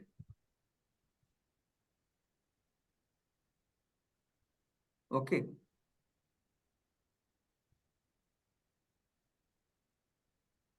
It is again more debatable, sir, that if there is a one failure cause multiple hazards, and even though it is not a catastrophic, then it must be eliminated and it should be considered as a shield force, sir.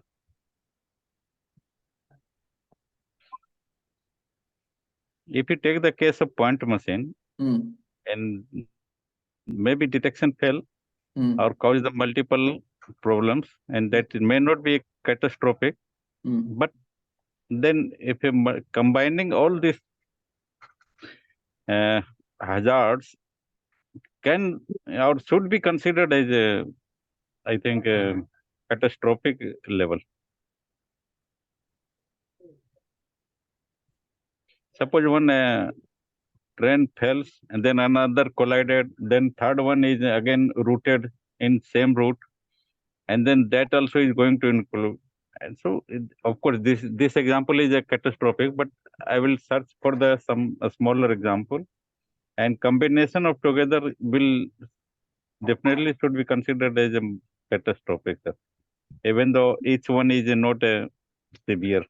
Yes, I think we can take it. That's why I have taken only one case studies, okay, but what you are telling, if we explore, if we do again same table, we can find it, how it is coming.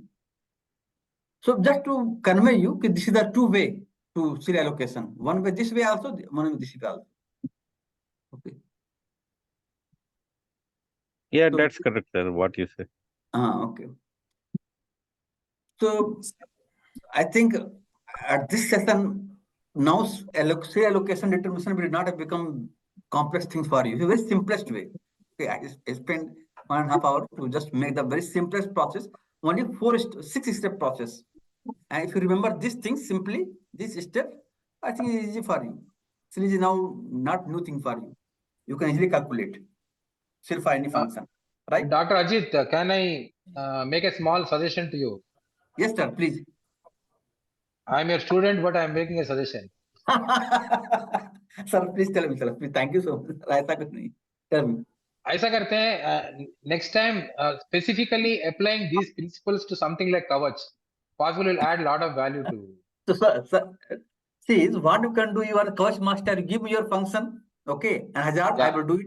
I will make a table. I think we can make a Excel sheet, and we can do it. Yeah. Yeah, sir, share your Kavach concern, then allow us to do some analysis and then we can send you back. Yes, sir, definitely. So I'm sharing my slide. All the steps we very clearly mentioned. Okay, the same thing, and I have given some table also. This table here, this table. Similar to this, we can make it one Excel sheet and finish. We can make that's a tool. what we request to share the Kavach concern and then we can do something on that. If something is really missing. That's collaborative study. I Yeah, have given some probably. process, some calculation, some example. You share the Kavach function, at least not much, at least give 4 or 5, so that let us give confidence. We can do it. For all the audience, if any one of you can contribute to enhancing the existing specification, that will be a great contribution to the country. Yes. Yes, sir. I am ready to do so. I have some experience in the signaling and very much interested in the safety and other. If you allow me, I can do so, sir.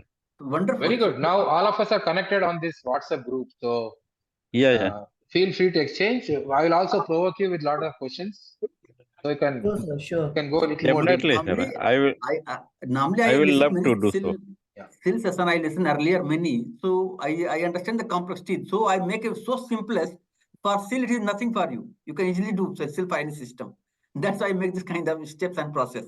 Okay, let us take it forward. No. Thank you, sir.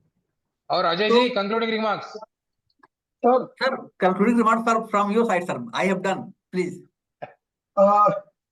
Thank you very much, Dr. Ajit, for your wonderful explanation. Actually, I am planning to have 1 hour session tomorrow for the question answer. No slide, nothing. So are you people are ready? Can you unmute yourself and let me know how many people are interested in the question answer session? Yeah, interested, sir. Interested very much. Yes, sir. We are interested. I will be joining. Yes, sir. We'll join. Maybe 1 hour will. All of you can put on the chat box. If you want to attend, say yes. If you don't want, you say no. We want to count how many yes said no. No problem. Let them. If somebody is not able to attend, they can in the chat box. Okay, and they can also contribute through offline also. But no tomorrow problem. Again, the time will be 2:30 to 4. So approximately 1.5 hours I have fixed it, and I am inviting all the eminent guests. So, but I would request all of you to please post your questions in the group so that the expert can see and they are ready to answer the questions. Because so many questions cannot be answered instantly. Yes, that will be good. And also we will know that you have gone through the subject and you are ready to question the subject. Otherwise, what will happen? We will have the empty time and there will be nobody to ask. So I do not want to that. I want to take full advantage of the 1 hour. So are you people ready? Can you unmute yourself and let me know in chat box? Yes, sir. In a WhatsApp group, we will share the questions and then we will expect the answer from you, sir.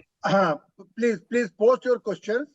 And tomorrow, it is not compulsory. It is optional.